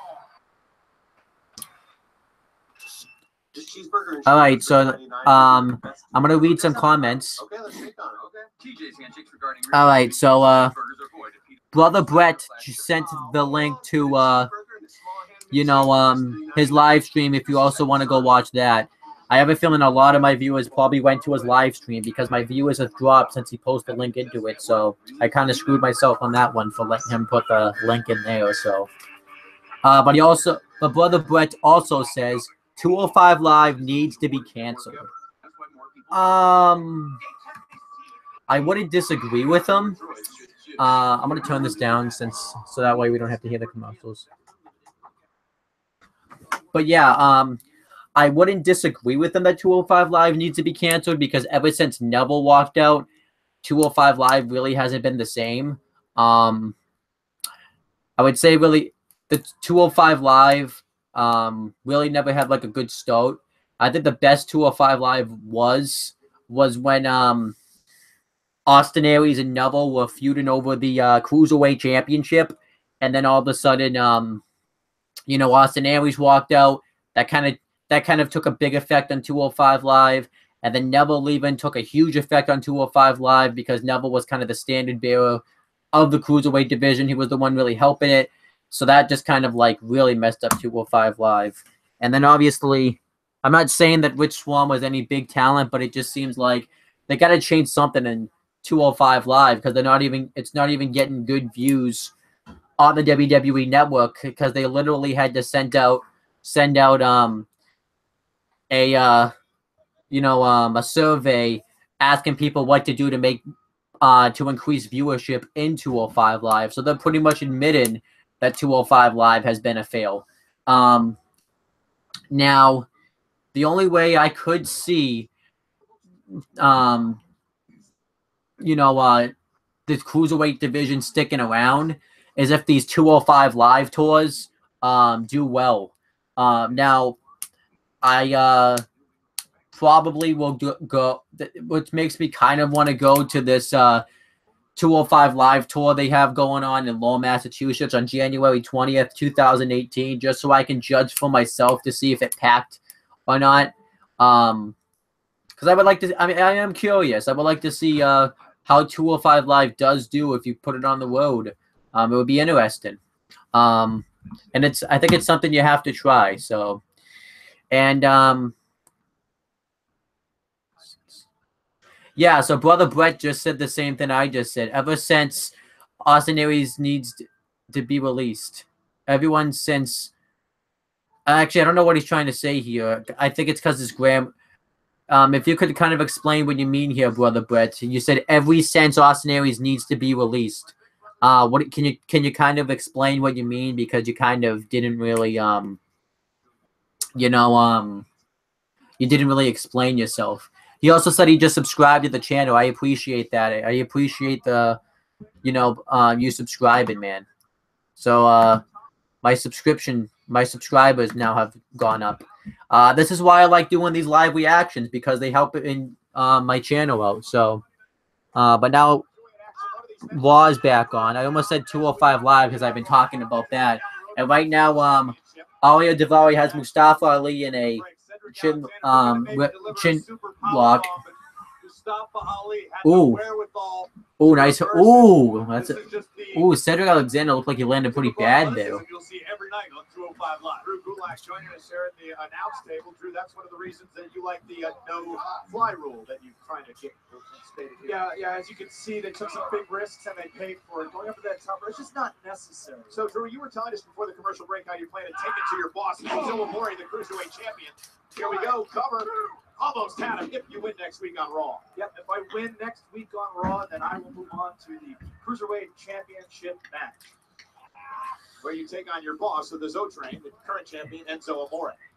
I've done a great job here at 205 Live and Cruiserweight WWE campaign for a better 205 Live by setting an example that these men follow. These guys are inspired by me, and my actions will do exactly. So, don't you think if you were Cruiserweight champion that you could have an even larger voice on 205 Live for change? Think about that, Drew. Sorry, I'm not talking. Nothing really big's happening in this match right now. If you were the champion, think about that. I am a little bit disappointed, but I guess I kind of expected them to do this with the cruiserweights, but I kind of wanted something big to happen with you know, with Swan being taken out. So I mean, I wasn't expecting them to bring it up or anything. Ooh, I like the rolling face buster that he hits, but I kind of wish they would have done more. I mean, the WWE pretty much addressed it. Why not talk about it? I mean, everybody knows. They've addressed it on their website, so it's not like it's a secret or anything. It would be an honor to step in the ring and do battle with Tony Nese. Tony Nese is not winning this match. He doesn't deserve to win any matches. Tony Nese, go away, dude. No. Somebody get him. Somebody break this up. This guy does not belong in the wrestling ring. He doesn't belong in the business. That's somebody who should get released is Tony Nese. Mustafa Ali, you need to fight out of this. You need to fight out of that. You don't need to be having any of that. I'm just saying. Ali connects with this. It's all over. Oh. There it is. Oh, yes. Might be. Oh, it was broken up. Alexander saving the matchup. Remember, fatal four-way rules. First man against pinfall or submission advances to Raw next week. I can assure you, Mustafa is not pleased with Cedric right now. Here you go, the inverted 450 splash. Poetry in motion. Oh, 5, 4. Got all of it. It's a disgusting move. Cedric Alexander breaking things up. And now Alexander looking to get back in the fight against his friend Ali. And that's what an opportunity at the Cruiserweight Championship means to these two men. Well, this is the opportunity for the opportunity to face the Cruiserweight champion. Exactly. I don't really like that punch spot they do. You know, like you wouldn't punch somebody that many times and them not like phase away after like 4 punches. Oh, the Spanish fly. Oh, lumbar check. Oh no. No. Get in the ring. Get in the ring. Get in the ring. Oh no. Oh no, no, no, no, no, no, no, no. Great awareness by Alexander right there. We've already had that. Tony Nese, go away. Probably the best that's probably the most athletic move he's ever hit in his career. He was falling. He used gravity to his advantage. He's a technician. Oh no, no, no, no, no, no, no, no. Leave him alone. No way. No. Don't let this happen. No. No, no, no, no, no, no, no, no. Oh, shit. Somebody break this up. Thank God. From 205 Live. It's going to come down to who wants it the most in this matchup right here, guys. Look at this. Oh, thank God, Mustafa Ali. If you win this, you're my hero right now. If you win this match, you deserve to win it. You just prevented Tony Nese from winning. Almost definitely. Go away. You guys should be teaming up on Tony Nese. Come on. I know you're in the Zol train and everything, but come on. Come on. Get Tony Nese out of this match. Get him out of this company. Go to like GFW where you won't be utilizing your potential either. Go away. Go away. You're not even a cruiserweight. Get out of here. Fuck out of here. Oh. No way. No way. Don't even try that. It's over right here. Lumbar. Come on, lumbar check. Lumbar check. Oh. Oh. Oh. Oh. Come on. Yes. Get ready, Drew Gulak. There you go.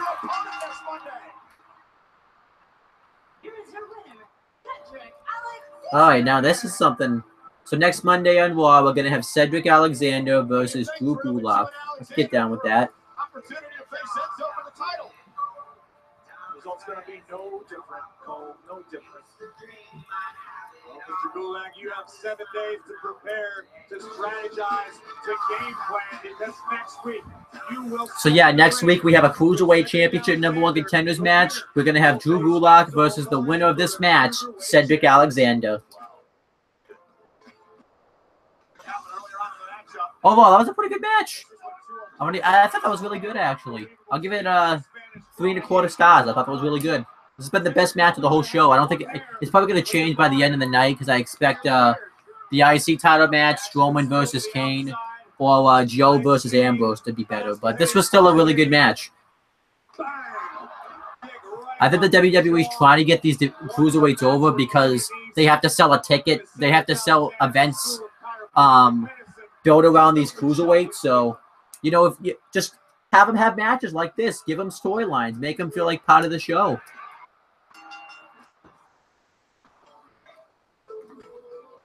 Cedric, a big congratulations on your victory here tonight. This was my second chance, and I plan on taking full advantage of it. Next is Drew Gulak. Then I move on to face Enzo Amore and become your new WWE Cruiserweight champion. Good luck, Drew. I beat him once. I'll beat him again. Gulak and Alexander next week. I'm ecstatic. I'm excited for Cedric. I'm really excited for him. I've been pushing for months for Cedric Alexander to get this opportunity, pretty much since the Cruiserweight division started.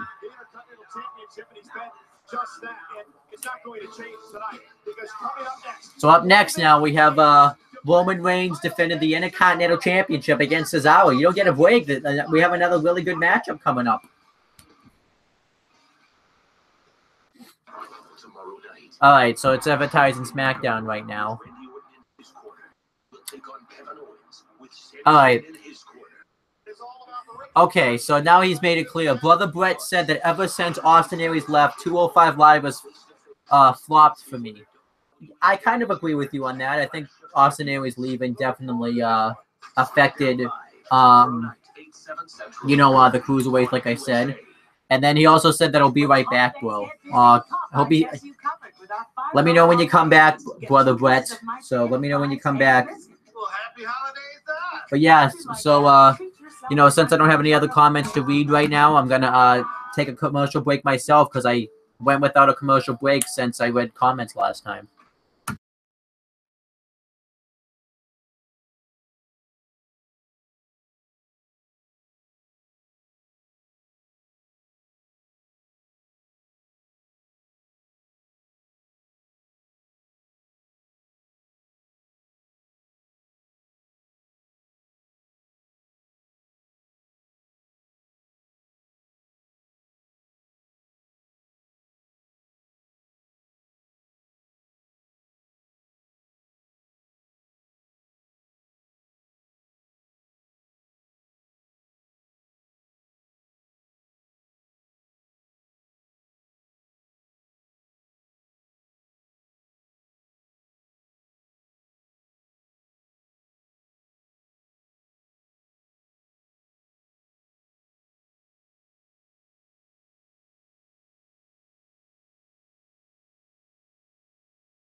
the official theme of this Sunday's WWE Clash of Champions. Okay, Monday Night Raw is back. Right now, they're just plugging the Clash of Champions theme song, so that's cool. Oh, there's Enzo Amore backstage. Good-looking guy. Okay, we know it's going to be Cedric Alexander. Then next week, when I dispose of Cedric, it will finally be you versus me, where I become Cruiserweight champion. What did you just say? Just a little banner, just a little friendly trash talk. Friendly? Yeah. But who told you that we were friends? You work for me. The Zoo Train.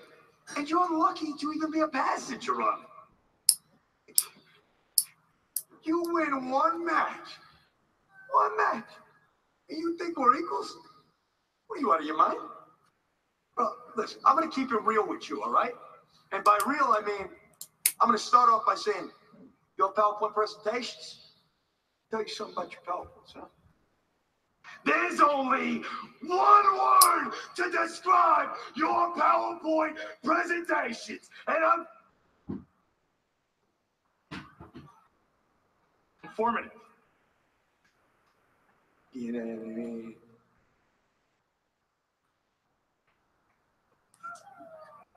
How you doing? Oh, come on. This is a storyline.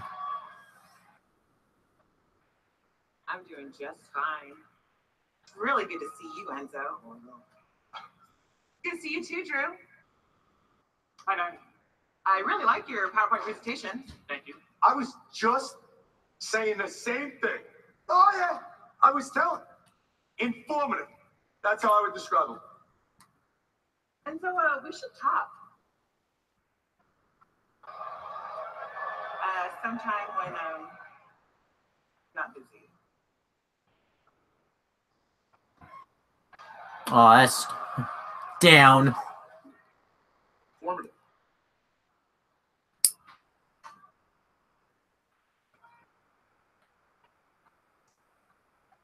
It's like a real light Lady in the Tramp, except I just threw up in my mouth a little bit. What was that? What was that? Come on. It's now time for an Intercontinental Championship match.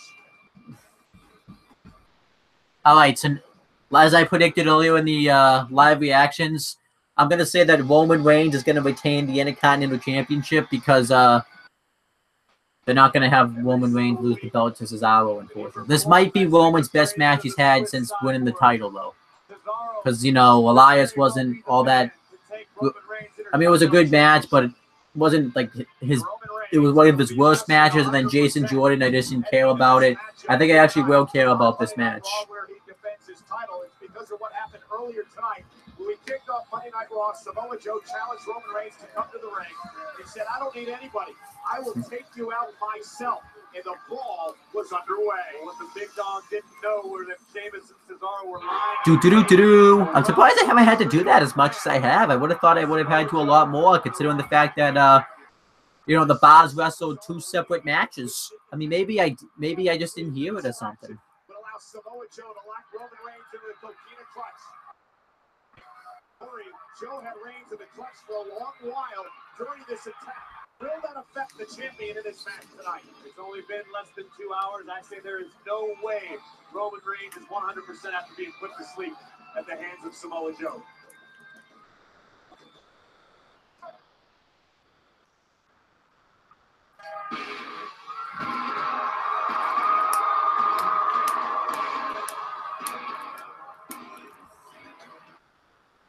And there is the big dog. I'm actually kind of excited for this. Ooh, and this is like serious Roman Reigns. You know, like badass Roman Reigns. A few weeks ago said he would be a fighting champion. He said he would defend the Intercontinental Championship every night around the world, and he has done just that, including last week in Abu Dhabi in the Middle East and in New Delhi. Stop holding that championship like that. It ruins his prestige of the Intercontinental Championship. And you want a little glimpse into what life is like for a WWE superstar? But yeah, The Raw superstars went through Roman Reigns last week just successfully defended the Intercontinental Championship against Triple H. That was a pretty big deal. Ladies and gentlemen, Raw superstars battling the globe over the past week. I know that Cesaro thrives on that schedule. Cesaro's the type never wants to take a day off. Wants to keep going, strengthening his game every single night, night after night. And this is, excuse me, Cole, but you better be ready because this right here will be a physical confrontation. Trust me.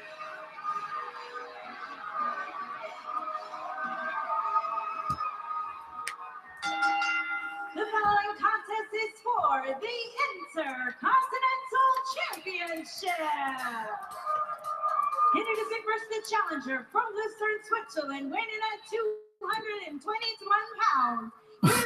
JoJo messed up. She was probably thinking about Bray Wyatt.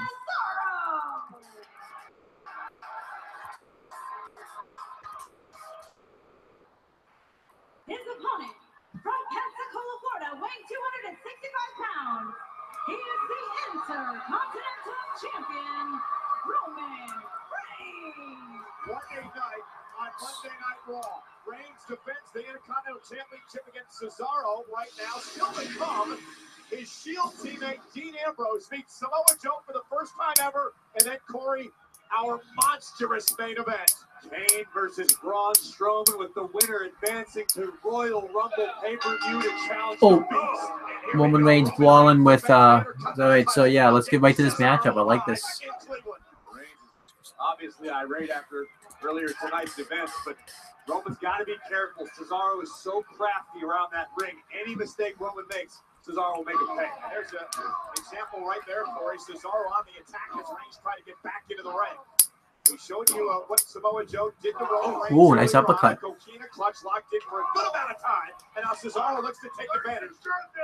Sharp uppercuts. Big uppercuts right there by Cesaro. Trying to stop this thing. Ooh, nice clothesline.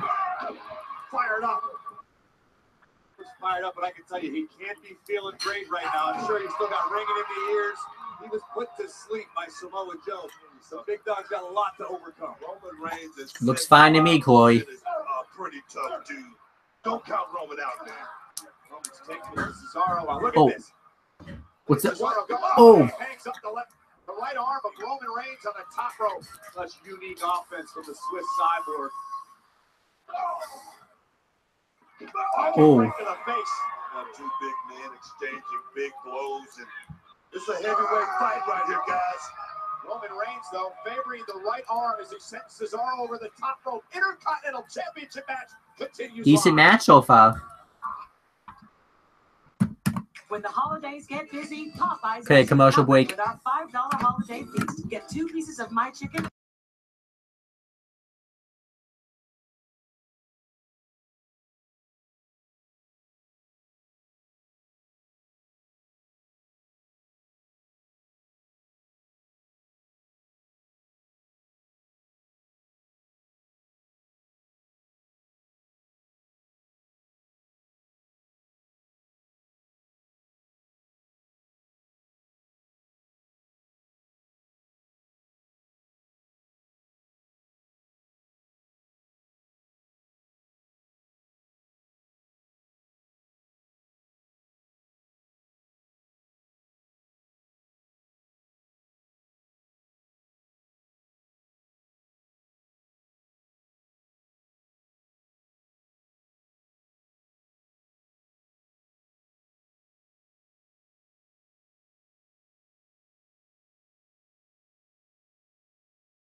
In control of Roman Reigns and Corey. Oh, how the complexion Okay, Raw is back. Right now, Cesaro's working over the arm of Roman Reigns. Oh, nice boot. Right out of the air on an attempted drop kick, and then here we go. Listen. Oh my gosh, just swung him into the barricade. Roman Reigns that was injured by Cesaro early on in the matchup. And Cesaro now has made the arm the focal point of his attack, taking away the strength of Roman Reigns, which is the Superman punch. This is for the Intercontinental Championship, and the Swiss Cyborg so adept at manipulating the human anatomy. We welcome you back to WWE Week on the USA Network. This is Monday Night Raw. We are live at the Q in Cleveland, Ohio. Roman Reigns defending the Intercontinental Championship against Cesaro. Here's the cover by the challenger. Almost had a near fall. Wow. Notice the little things, how Cesaro pinned down Roman's injured arm with his knee in that pinfall attempt.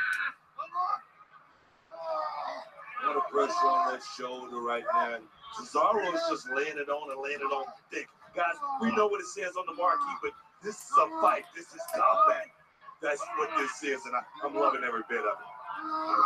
Cesaro just manipulating the elbow of the big dog right now. Got pressure on the joints, on the wrist, on the knuckles of Roman Reigns right now. Cesaro just having his way with the Intercontinental Champion. Anyway, but it takes a man to go through what Roman Reigns did at the beginning of the night to show up right here for a fight. You gotta love it. And Roman Reigns has been in agony as Cesaro continues the pressure on the right arm. A lot of pressure, guys. It looked like a whole lot being done right here, but trust me, that elbow joint, that shoulder joint right there is still in a whole lot of pain. The prestigious Intercontinental Championship, which has been held by more than a dozen WWE Hall of Famers ever since the very first champion. I like how Cesaro's constantly working over the body part of Roman Reigns. I like the, those type of matches are good. It's a nice methodical match. Don't really need to do a whole lot. And forget, we talk about it every week, how unbelievably strong Cesaro is. Wow, look at the nice strong cradle. Isn't it up to put Cesaro away? And a kick out. Reigns pulling out all the stops. Now looking for a backslide. Gonna wonder if Reigns' arm is gonna hold up. Look at Cesaro. This is a great counter by Cesaro. Still looking to backslide, bad arm and all. Shoulders down by Cesaro. Reigns just muscling through the pain. Talk about Roman Reigns and his fight prowess, but right there, he just showed you how crafty he is. Roll up. Right there. Again, a roll up. But what I find interesting here, and look at Cesaro. Right across the shoulder. Maybe force Roman Reigns to submit here. To win the championship via submission. And look at this. Fujiwara arm bars locked in deep. You can see Cesaro pick his hips up off the mat, putting an extra amount of pressure. Reigns trying to do what he can to alleviate the pressure, but Roman may be down and out. Yeah, your arm is not supposed to bend that way.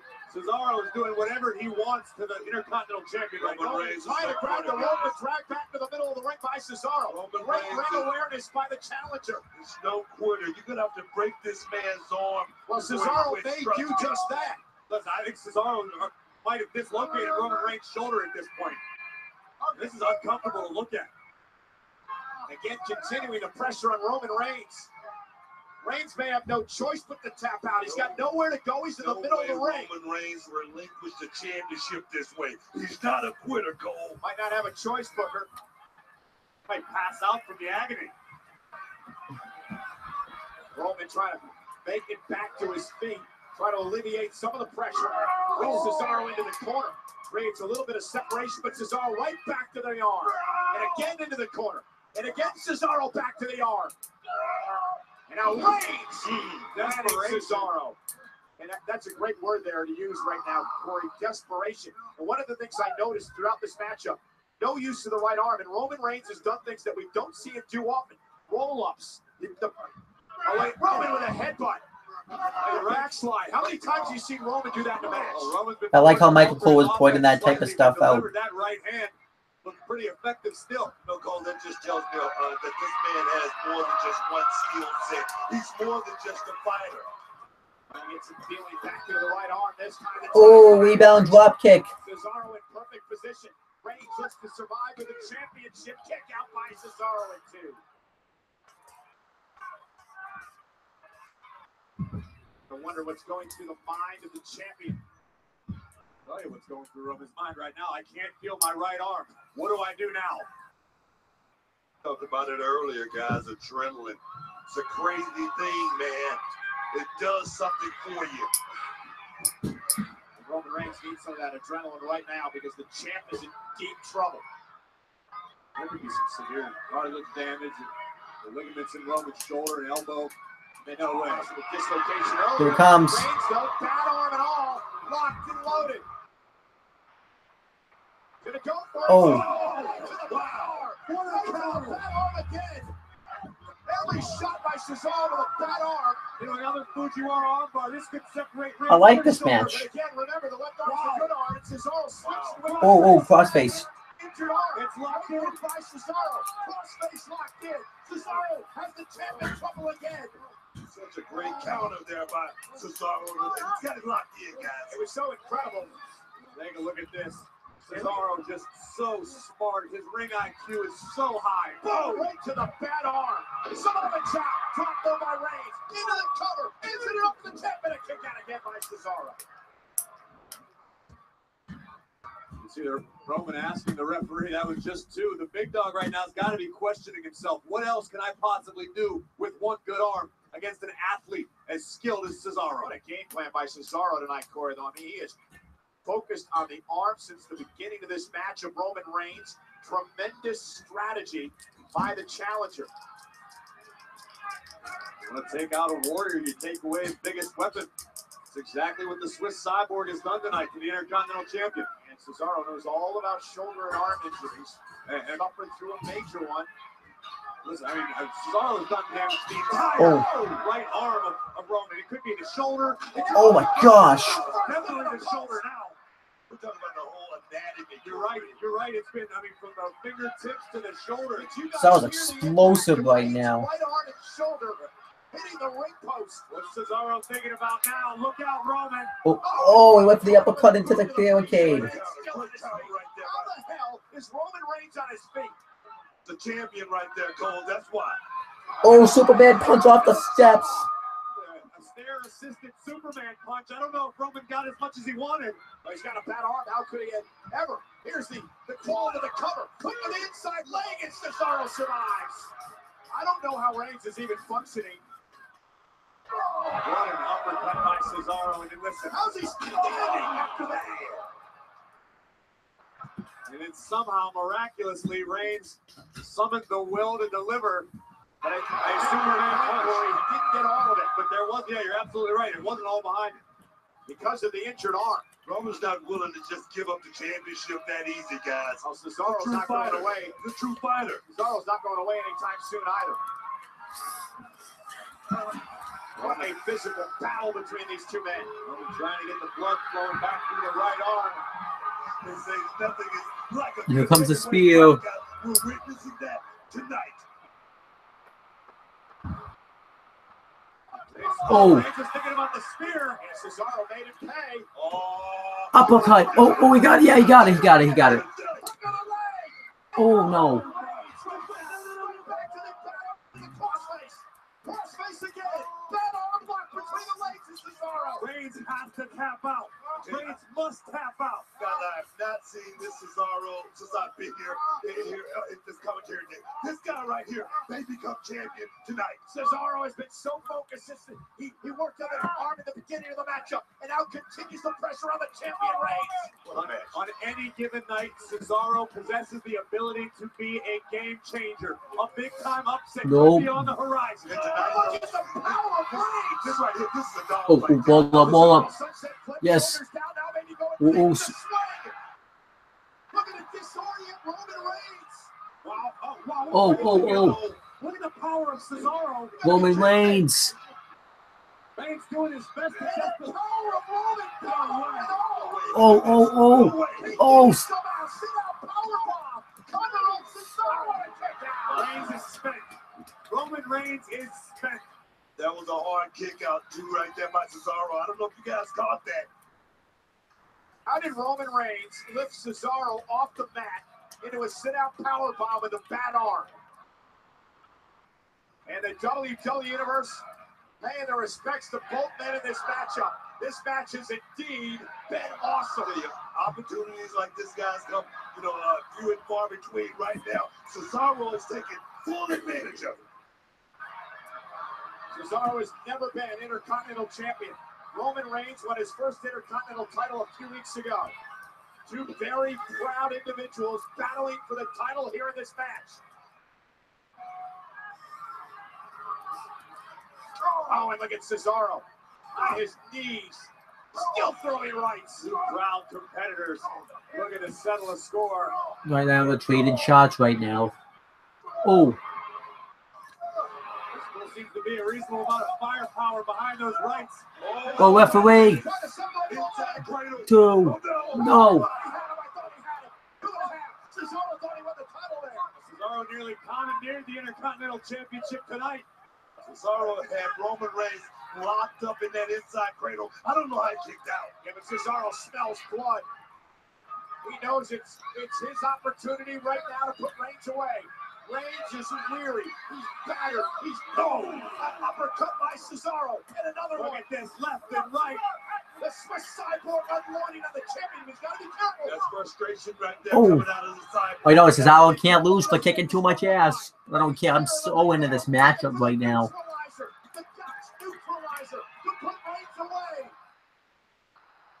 No. Only they have preserved his championship for a few seconds. And it's over.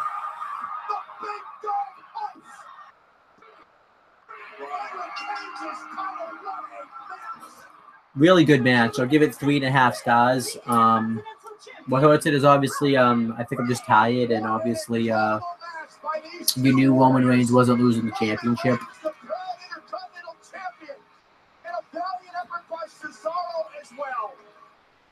Competition at its purest, at its highest level. Congratulations to Cesaro for a great effort, including this incredible lights out uppercut, but somehow the big dog survives. Just got his shoulder up at Cesaro. This was a really good match. Now the strike, bad arm and all, Corey. Against all odds, the big dog overcomes, driving Cesaro down, but the sideboard wasn't finished there. There is a reason Roman Reigns rules this show. There's a reason Roman Reigns is called the big dog.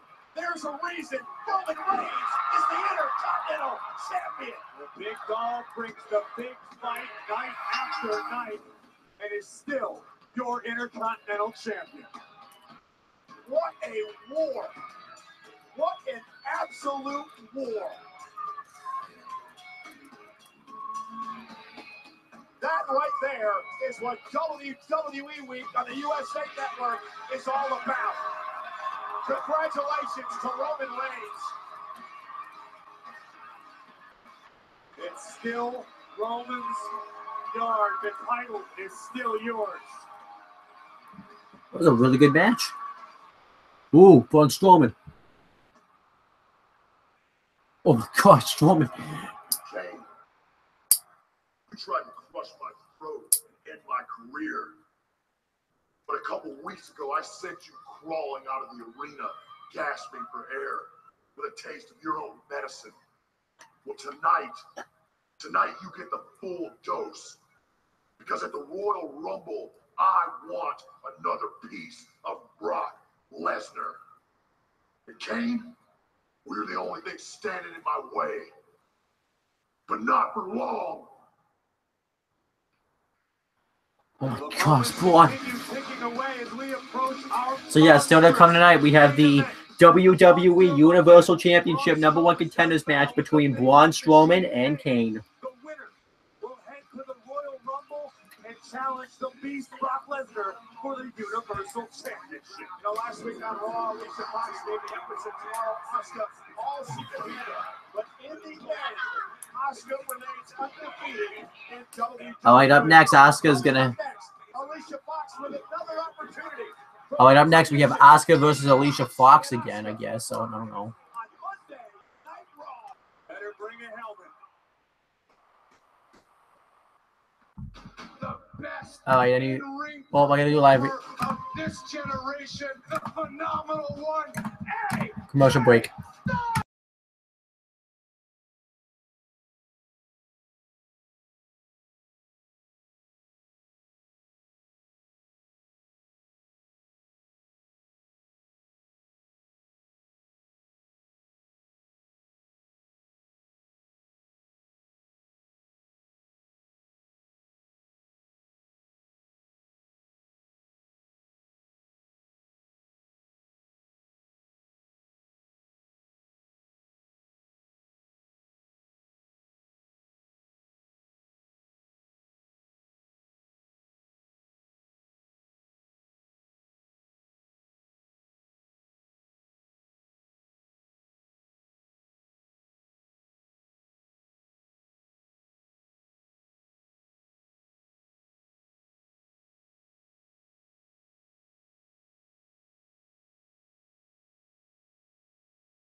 champion in NXT history.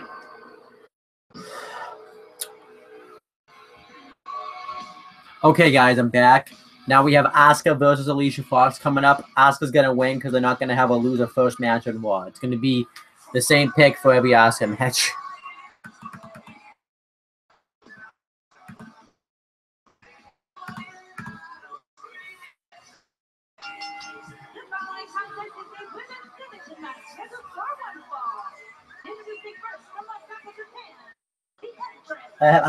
Yeah, so I just want to let you guys know, since I will be doing a ton of NXT coverage tomorrow due to the fact that I haven't been on NXT coverage. I haven't even seen War Games yet. I've been talking about it for weeks, so I'm going to watch it. But tomorrow I'll finally sit down and watch it.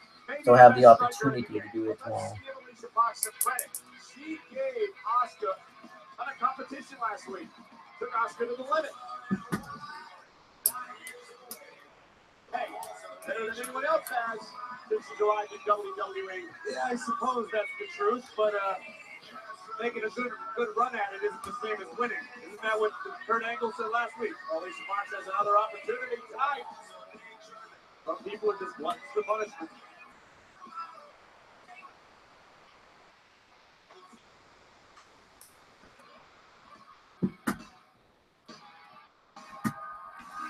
Asuka ready for action.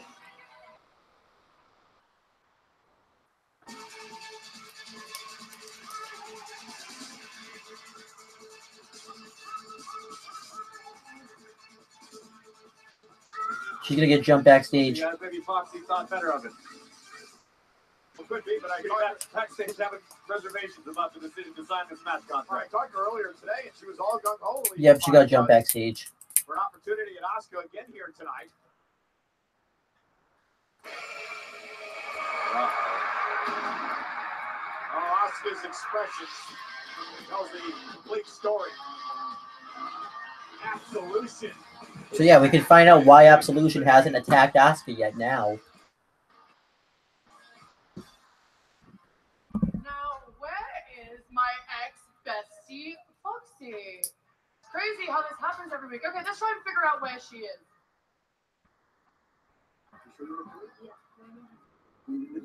No, you go to the doctor. It's okay. Let's get you checked out. No. Come on, Fox. It's a big deal. Let's get you checked out. It's okay. Come on. No, I'll be fine. Look, you're in pain. Well, I guess she's not going to the ring today, so conveniently that frees up some time for us to talk. Now, Asuka, I respect you and I've heard about you. So, we've successfully we've given you warnings, we've let you walk away, and that's fair enough. But let's face it, you're kind of getting in the way. You know, we successfully eradicated every woman of consequence, but I guess the last beacon of hope is Asuka. But let's face it, no one, not even you, can stop Absolution. So that leaves us in a little bit of a pickle. You either move out of the way, or we make you move out the way.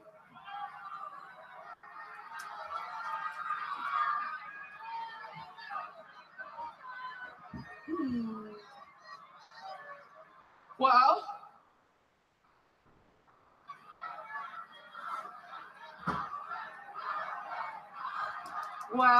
okay. I don't think you heard me. You either move out the way, or we make you move out of the way.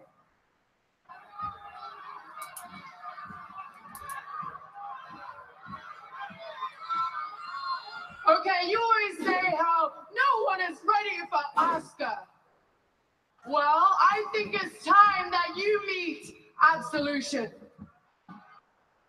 Asuka, striking first, not going anywhere. Asuka takes out Rose, down to Bill from behind. Absolution needs to approach with great caution.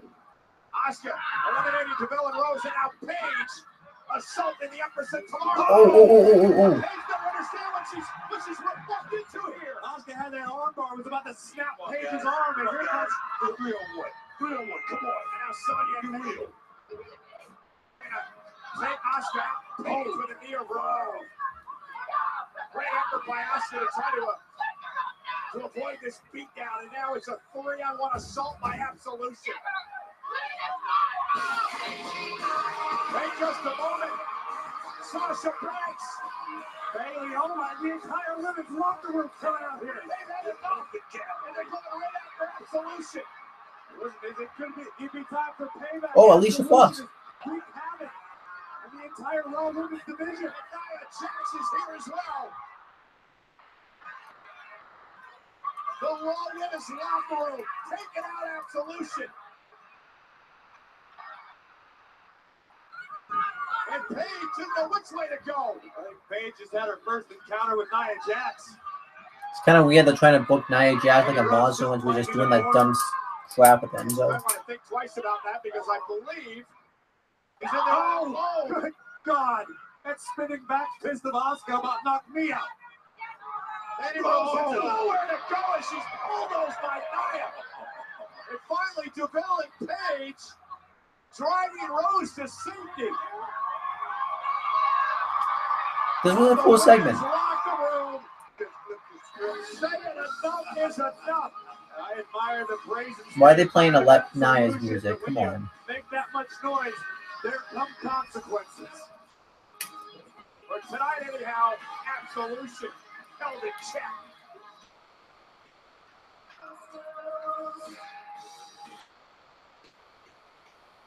What was code?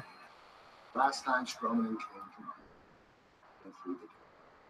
I need the ring reinforced, you understand? Yes, sir. All right, let's get it done. All right. Come on in. Is this Jason Jordan? Yep.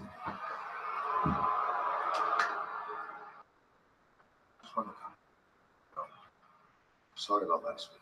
I shouldn't have come barging into your office, demanding this and demanding that. I was just running high with adrenaline after my match. My emotions, you might say my intensity, got the best of me. I wonder where I get that from. I wonder.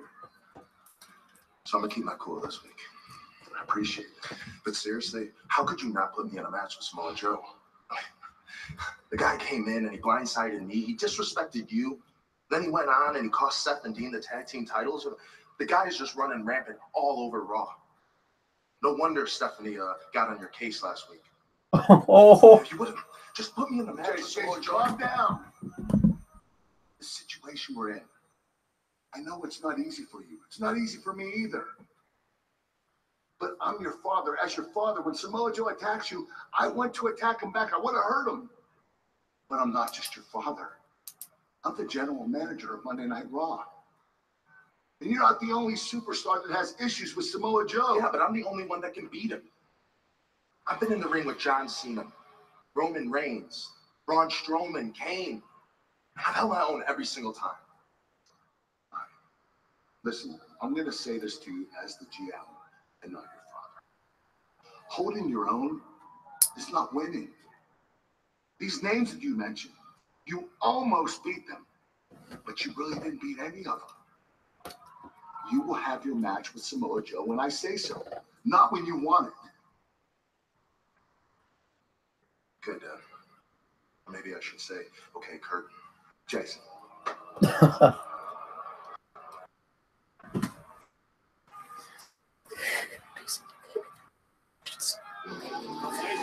There's definitely some tension brewing there. Samoa Joe will be in action. Coming up next against this man. Okay, so like I've said it like twice in this stream, I'm gonna pick because we're about to have Dean Ambrose versus Samoa Joe. I'm gonna say Samoa Joe wins to build him up for his future Intercontinental Championship match with Roman Reigns. Going to WrestleMania is heading to Las Vegas, Nevada early next year. It's the Raw exclusive pay-per-view event, Elimination Chamber. Tickets are available this coming Friday. A lunatic French Dean Ambrose versus Samoa Joe. First time ever live. Next. Let's see if I got any comments. No, no more comments. It's all over. Goodbye.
starring John Cena. 2 Golden Globe nominations today for Best Animated Motion Picture. Okay, so yeah, Raw's back on. They're just talking about John Cena's new movie Ferdinand. Glad to be excited about. Honored and grateful for the Golden Globes nomination. John would tweet out, check out Ferdinand in theaters December 15th. It's going to be awesome. Congratulations, John. Meanwhile, back inside the queue here in Cleveland, the lunatic French Dean Ambrose set for first time ever action against Samoa Joe. His opponent, from Huntington Beach, California, weighing 282 pounds, Samoa Joe. Last week on Monday Night Raw, Seth Rollins, Dean Ambrose appeared to be closing in on the tag team titles held by Cesaro and Sheamus. But Samoa Joe would arrive and change the course of history. I don't know if that Strowman Kane match is gonna have a finish because it's 10:31. This match, and I expect this match to go a decent while. Restarted as a no disqualification match. Sheamus took full advantage. The Bro Kick helping Cesaro pick up the victory. Remember, Samoa Joe came out there really to stick it to Roman Reigns because he didn't want the entire Shield to be carrying gold. Dean Ambrose and Seth Rollins were essentially collateral damage in this situation, with Samoa Joe obsessed with the big dog. But the Bar remained the tag team champs, and Ambrose looks for some measure of retribution tonight. So now a score to be settled by Dean Ambrose with Samoa Joe. Matchup now underway. Joe's attention is now been drawn What the hell? to Jason Jordan. It was last week during Jason Jordan's match with Roman Reigns. Samoa Joe took himself a seat at the exact same spot. Ambrose looking to take advantage of that. So they're trying to push a Samoa Joe Jason Jordan feud. Get out of here with that. Oh, that ain't happening, Ambrose. Forget that.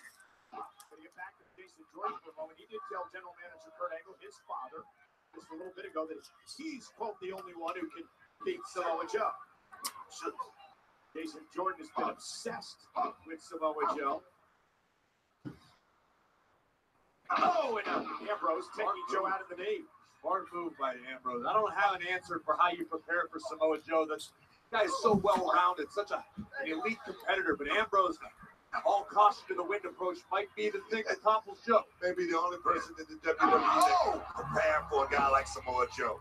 Dean Ambrose. Great game plan by Ambrose, targeting the leg of Samoa Joe. Dragon Screw takes down Joe, and Joe doing the wise thing, roll to the outside. Take the big man off his feet, into the leg, take the power game away. That's what Dean Ambrose is doing. Ambrose from behind. He knows he needs to keep his foot on the gas pedal. Keep pressure on Samoa Joe. There's a lot of pressure on Samoa Joe. You don't want to get this guy any air to breathe because one slight mistake could be over with. Of course, that unorthodox offensive style by Dean Ambrose. Nice Russian leg sweep. I do love like that unorthodox style that he has. That's why I want to see Ambrose go heel. I think he could really play this lunatic fringe as a heel much better than he could be a face. I think it's time. I think once the Shield does break up, it will be time to turn Ambrose. Because he's been a face for over 3 years now. Once the Shield, like, he's been a face for pretty much 4 years. So, ooh, I love this move that Joe does in the corner. Joey head rocker. Dean Ambrose in a bad way, and Samoa Joe in full control.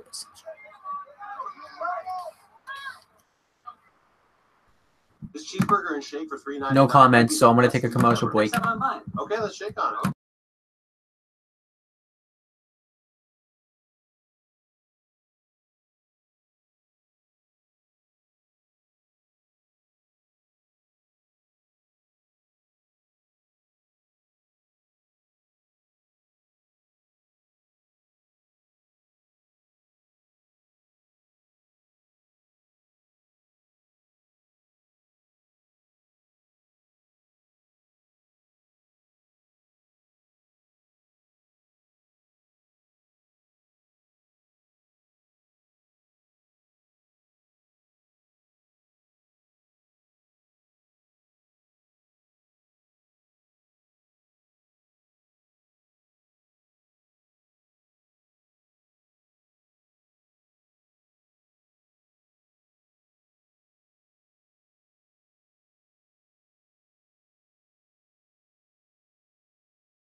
Showing control of Dean Ambrose, Jason Jordan.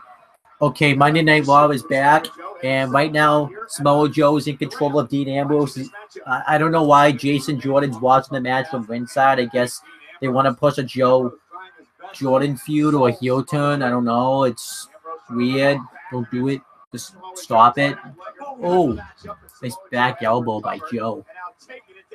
Oh, poor Joe.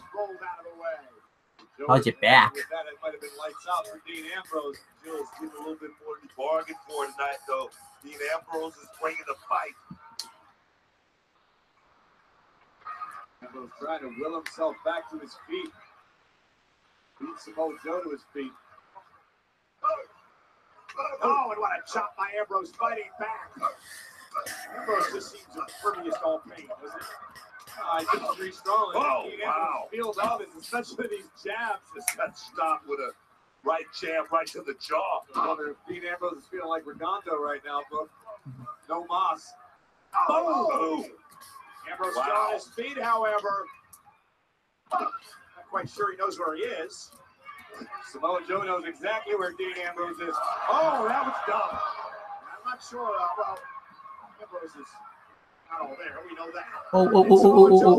Yoranagi. No. Ambrose, though, able to counter. Great block. That's the unorthodox of Dean Ambrose. You don't know where this guy's going. He doesn't either, which is a great thing. Oh, here comes his comeback. Ambrose able to rifle off a couple of serious clotheslines. Has Samoa Joe rocking for the first time. Yeah, he's reeling right now. Wow. Another bulldog. Joe able to separation. Forearm right up the jaw. Knock a boost out. Oh, and down goes Joe. Pull better down. Critical point of this matchup.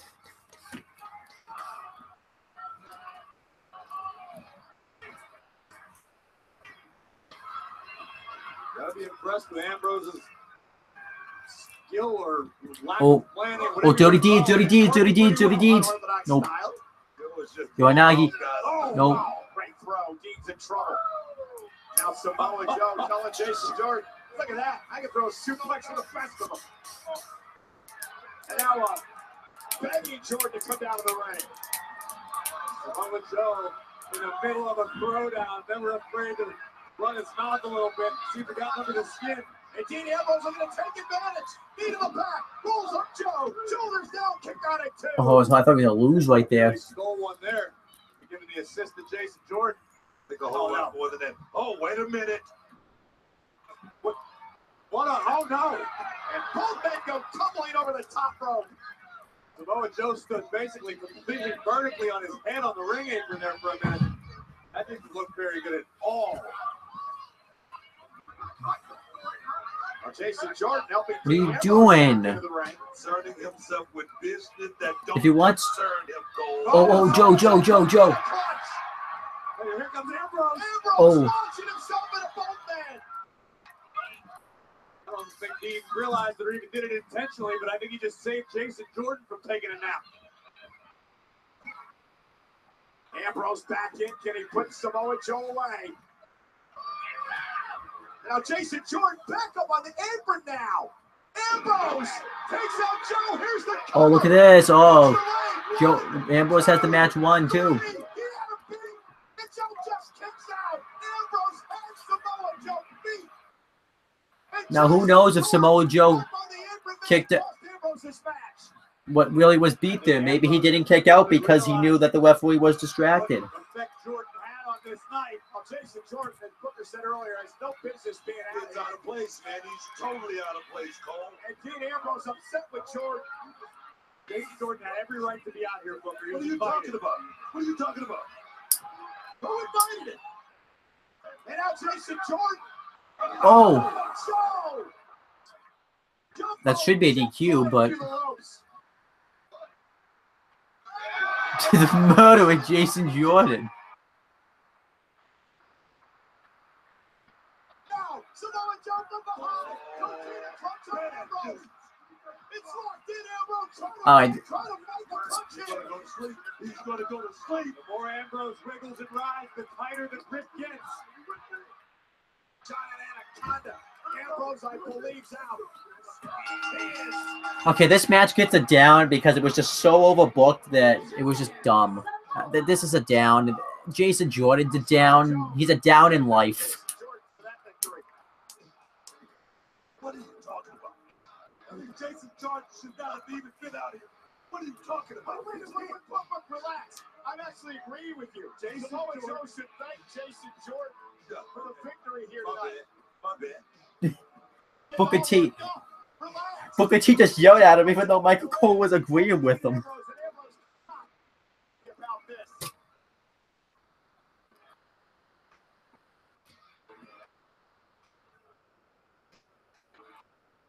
Samoa Joe, impressive here tonight on Monday Night Raw.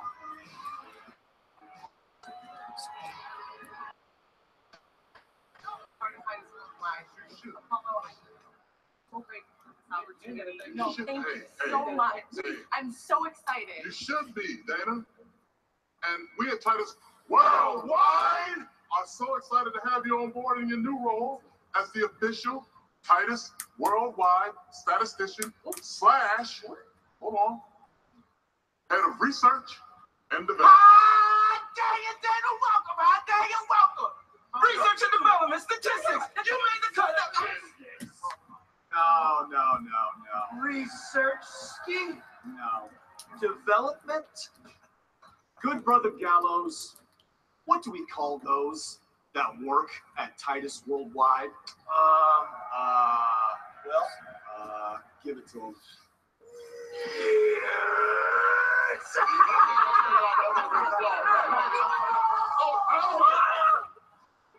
Oh my gosh. That segment gets it up because of Strowman. That was awesome. Commercial break.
The monsters, because up next it is our monstrous main event.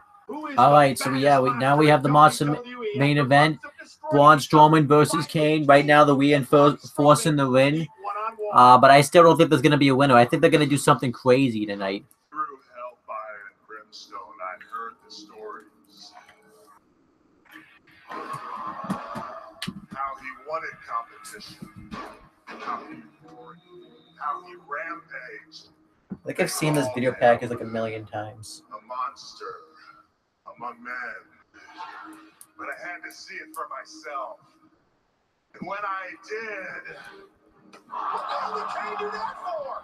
What I saw was a pile of trash. Oh my God!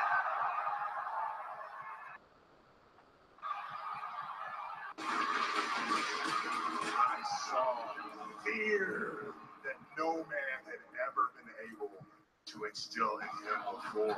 Oh my God, Roman has been trapped in the garbage truck! And now with Braun gone, I want competition. No! Braun is a one-man army focused on taking down the big red machine.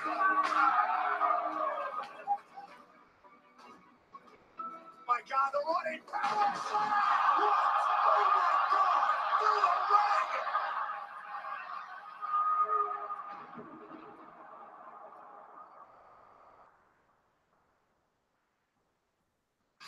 Let's see what happens here tonight. Jordan and Strowman one-on-one. Now Jordan's feeling the fierceness of Braun Strowman. Oh God, from behind his Kane! An outstanding shot in hand! And Kane with a weapon as dangerous as they come! Look at how mangled the steel chair is. No, don't do this. Oh no! Get it out of the chair.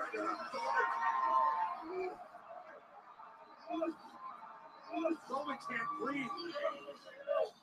I am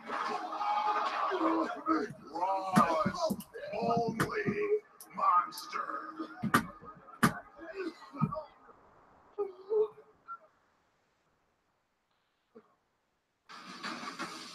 One-on-one, Finn Balor versus Kane. Kane took out Braun Strowman. Would Finn be the guy that takes out Kane? It would be huge bragging rights, but it would Oh, and a chair. Kane again with a chair, much like he did last week. And Kane now attacking Finn Balor's steel chair. It's the Kane that destroyed Braun Strowman and now looks to destroy Finn Balor. Oh my God! Look at that! Come on! This is too far. Kane's gonna end Finn Balor's career. He's here! Braun Strowman is back! The monster among men is coming after the big red machine! And it is stunned Strowman! Kane can't believe it! Kane with a look of disbelief in his eyes. And look at Strowman go! Strowman beat the hell out of Kane! You can't blame Braun Strowman for any of this. On the steel stairs. And now Strowman stalking Kane. My goodness, oh my goodness! This is what Kane did to Strowman! Oh God! Listen to Kane gasping for breath the same way Braun did last week.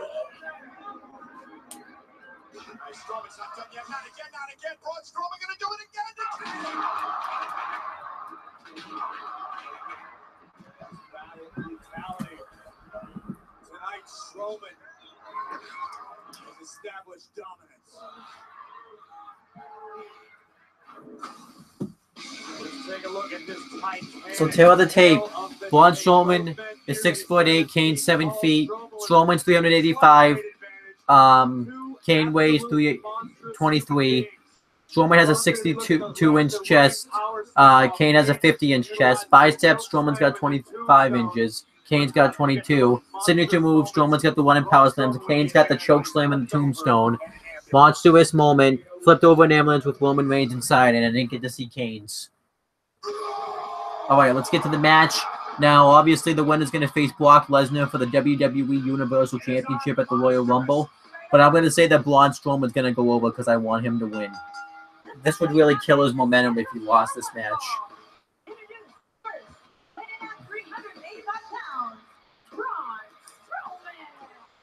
Question now is who is going to face Universal Champion Brock Lesnar for the title next month at the Royal Rumble pay-per-view event? We will know this time next week when Monday Night Raw comes to Providence, Rhode Island. Will it be Strowman or will it be Kane? The monster of a man versus the favorite machine. Who's the biggest monster in WWE? Oh, maybe we will have a finish because it's 10:55 and it's going to a commercial break, so maybe we will have it finished in the main event. All right, I'm going to go take up on my final commercial break of the night.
Network, of course, Monday Night Raw live tonight in a matter of moments. Who faces Brock Lesnar at the Royal Okay, Monday Night Raw is back. Right now, they're just advertising WWE Week pretty much. Maybe I will do a SmackDown Live reaction since it's WWE week. For the first time ever on commercial television, it's NXT. And then the following day, Thursday. So add tribute to the troops. We are gonna have the Shield versus Samoa Joe and the Bar. That's gonna be an interesting matchup right there. So yeah, maybe since it's WWE week, I will do a SmackDown Live reactions. Ooh, Brock Lesnar returns next week. I gotta go to Raw next week. Brock Lesnar returns to Monday Night Raw next week. Will it be the monster of a man? Braun Strowman. The ring's been reinforced. Are you guys ready?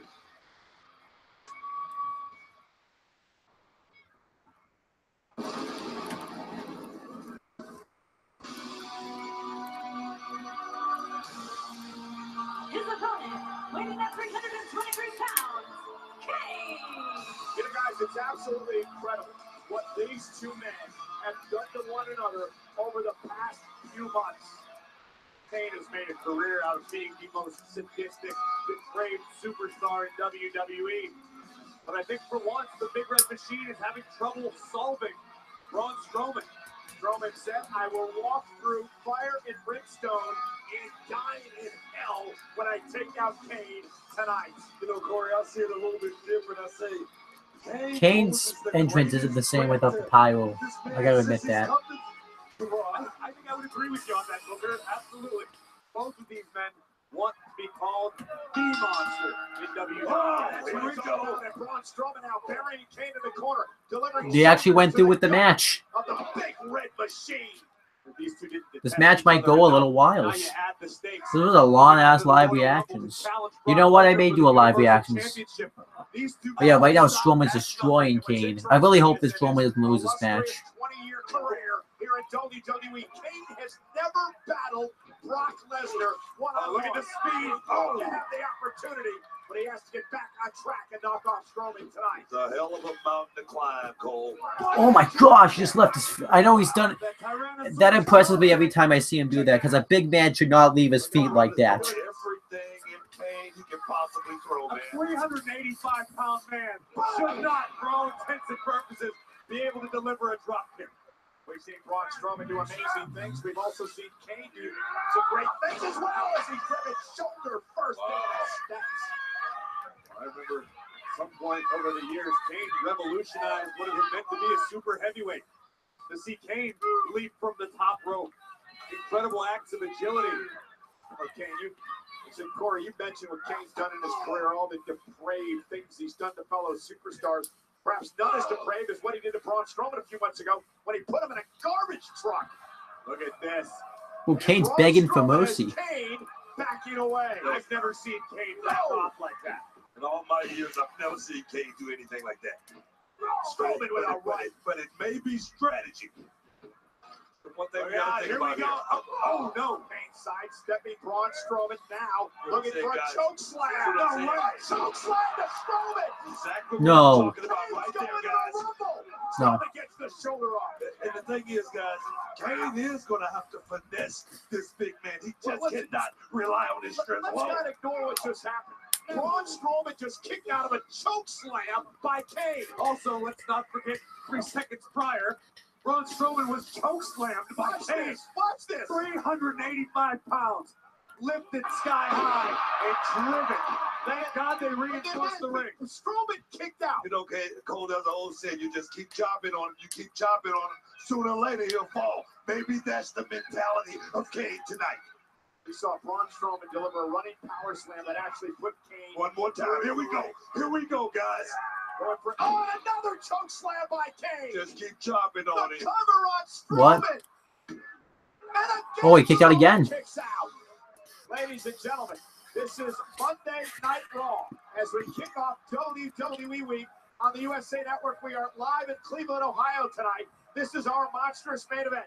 Kane versus Braun Strowman. The winner of this match faces the Universal Champion Brock Lesnar next month at the Royal Rumble pay-per-view event. And the developing story here is Braun Strowman is kicked out of not one, but 2 choke slams by Kane. And it's all for the right to challenge for the Universal Championship. One more ride, guys. One Oh, more oh, oh. minute.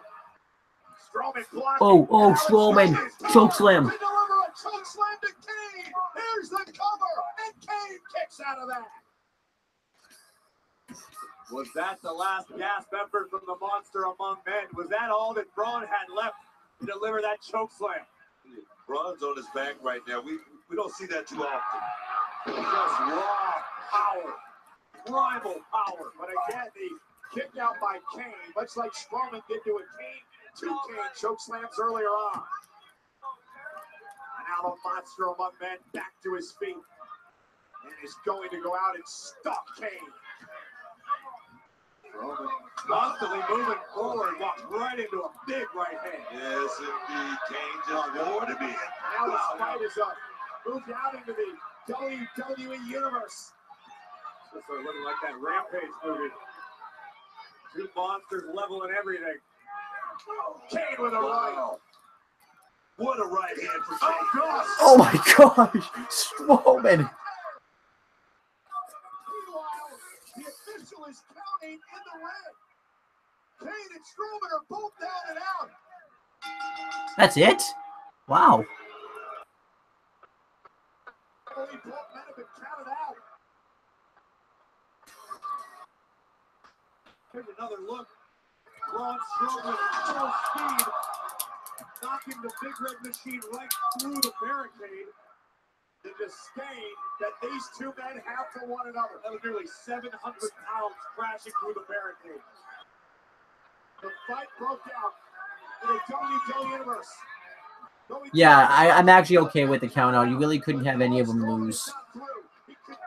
Because you could not have, if you wanted to do Kane versus Brock, it couldn't come at the expense of having Strowman lose, and then, obviously, I don't think they want to do Strowman versus, I heard that Vince doesn't want to do Strowman versus Brock one-on-one because he doesn't want to hurt Strowman's momentum, so. Strowman continues. Braun Strowman and Kane both technically lost this match. What does this mean? It's all out of the window right now. It's about this fight. It's about this mayhem right now, Corey. And Braun Strowman focusing on taking Kane out, ending Kane, proving he's the biggest monster in WWE.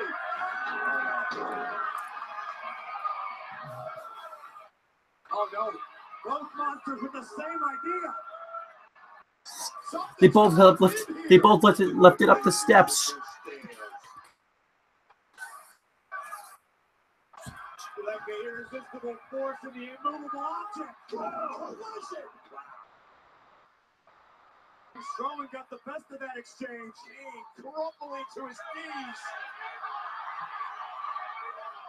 Shockwave alone, guys. What is Strowman looking for?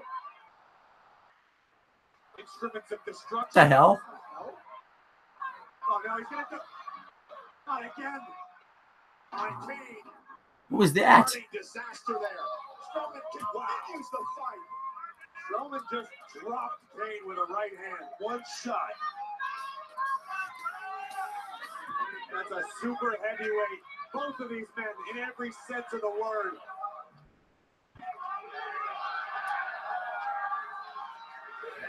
Oh no, this is not good. This is not good. The WWE Universe was clamoring for tables. Braun Strowman happy to oblige. Braun Strowman and Kane. What is Kane looking for? Jail. Double steel chop right across the knee of Strowman.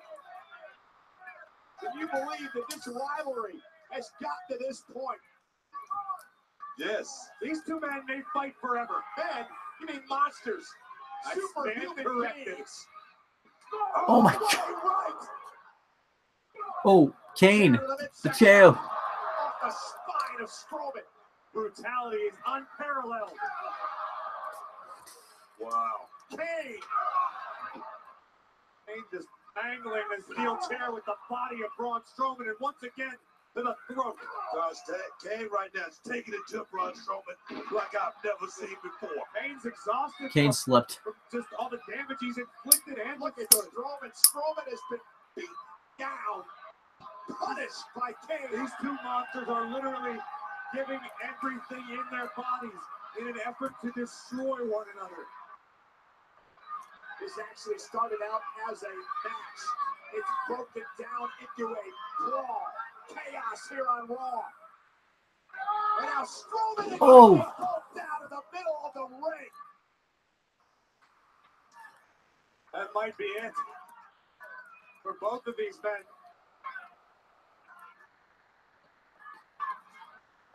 These two monsters. Now what? What's gonna happen now? Kane sits up. No, that might be it for Strowman. That is not good for Braun.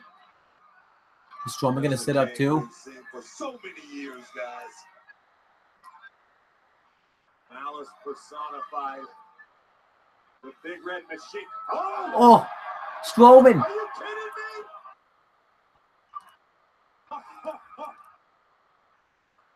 Oh, this. Kane, taken aback. Cannot believe that he stared back into the eyes of the monster. Braun once again. Oh no. Right into the grip of the big red machine. Kane looking for the choke slam. Strowman trying to power out of the grip of Kane. Braun trying to claw Kane off. Oh. Here we go. Oh. Running monster.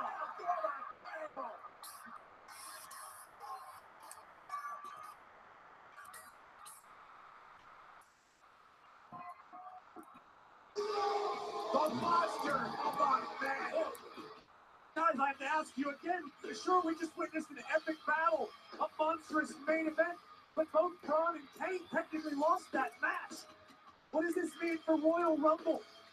Who is going to challenge Brock Lesnar in Philadelphia for the Universal Championship?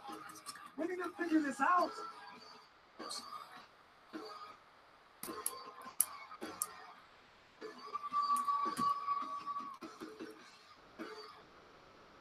Domino's, 2 large. All right, and that's Raw this week. Overall, I enjoyed Raw. I can't really think of a lot of things I hated. The only things I really can think that I hated were like the women's tag match, the stuff going on with Nia Jax and Enzo Amore, the finish to the Samoa Joe Dean Ambrose match. But everything else, I thought the show flowed pretty well, and I enjoyed Raw. And I'm gonna try to end up going to Raw next week because I want to see Brock Lesnar live. That's gonna be awesome. So overall, if I had to rate Raw, I thought it was a really good show. I'll give it an 8 out of 10. If you think that's too high of a rating, fight me. But yeah, I enjoyed Raw. That's pretty much all I have to say. Please make sure you guys subscribe to all the channels that I have in the description box and all that stuff. You know what to do. That's pretty much it, guys. Talk to you later.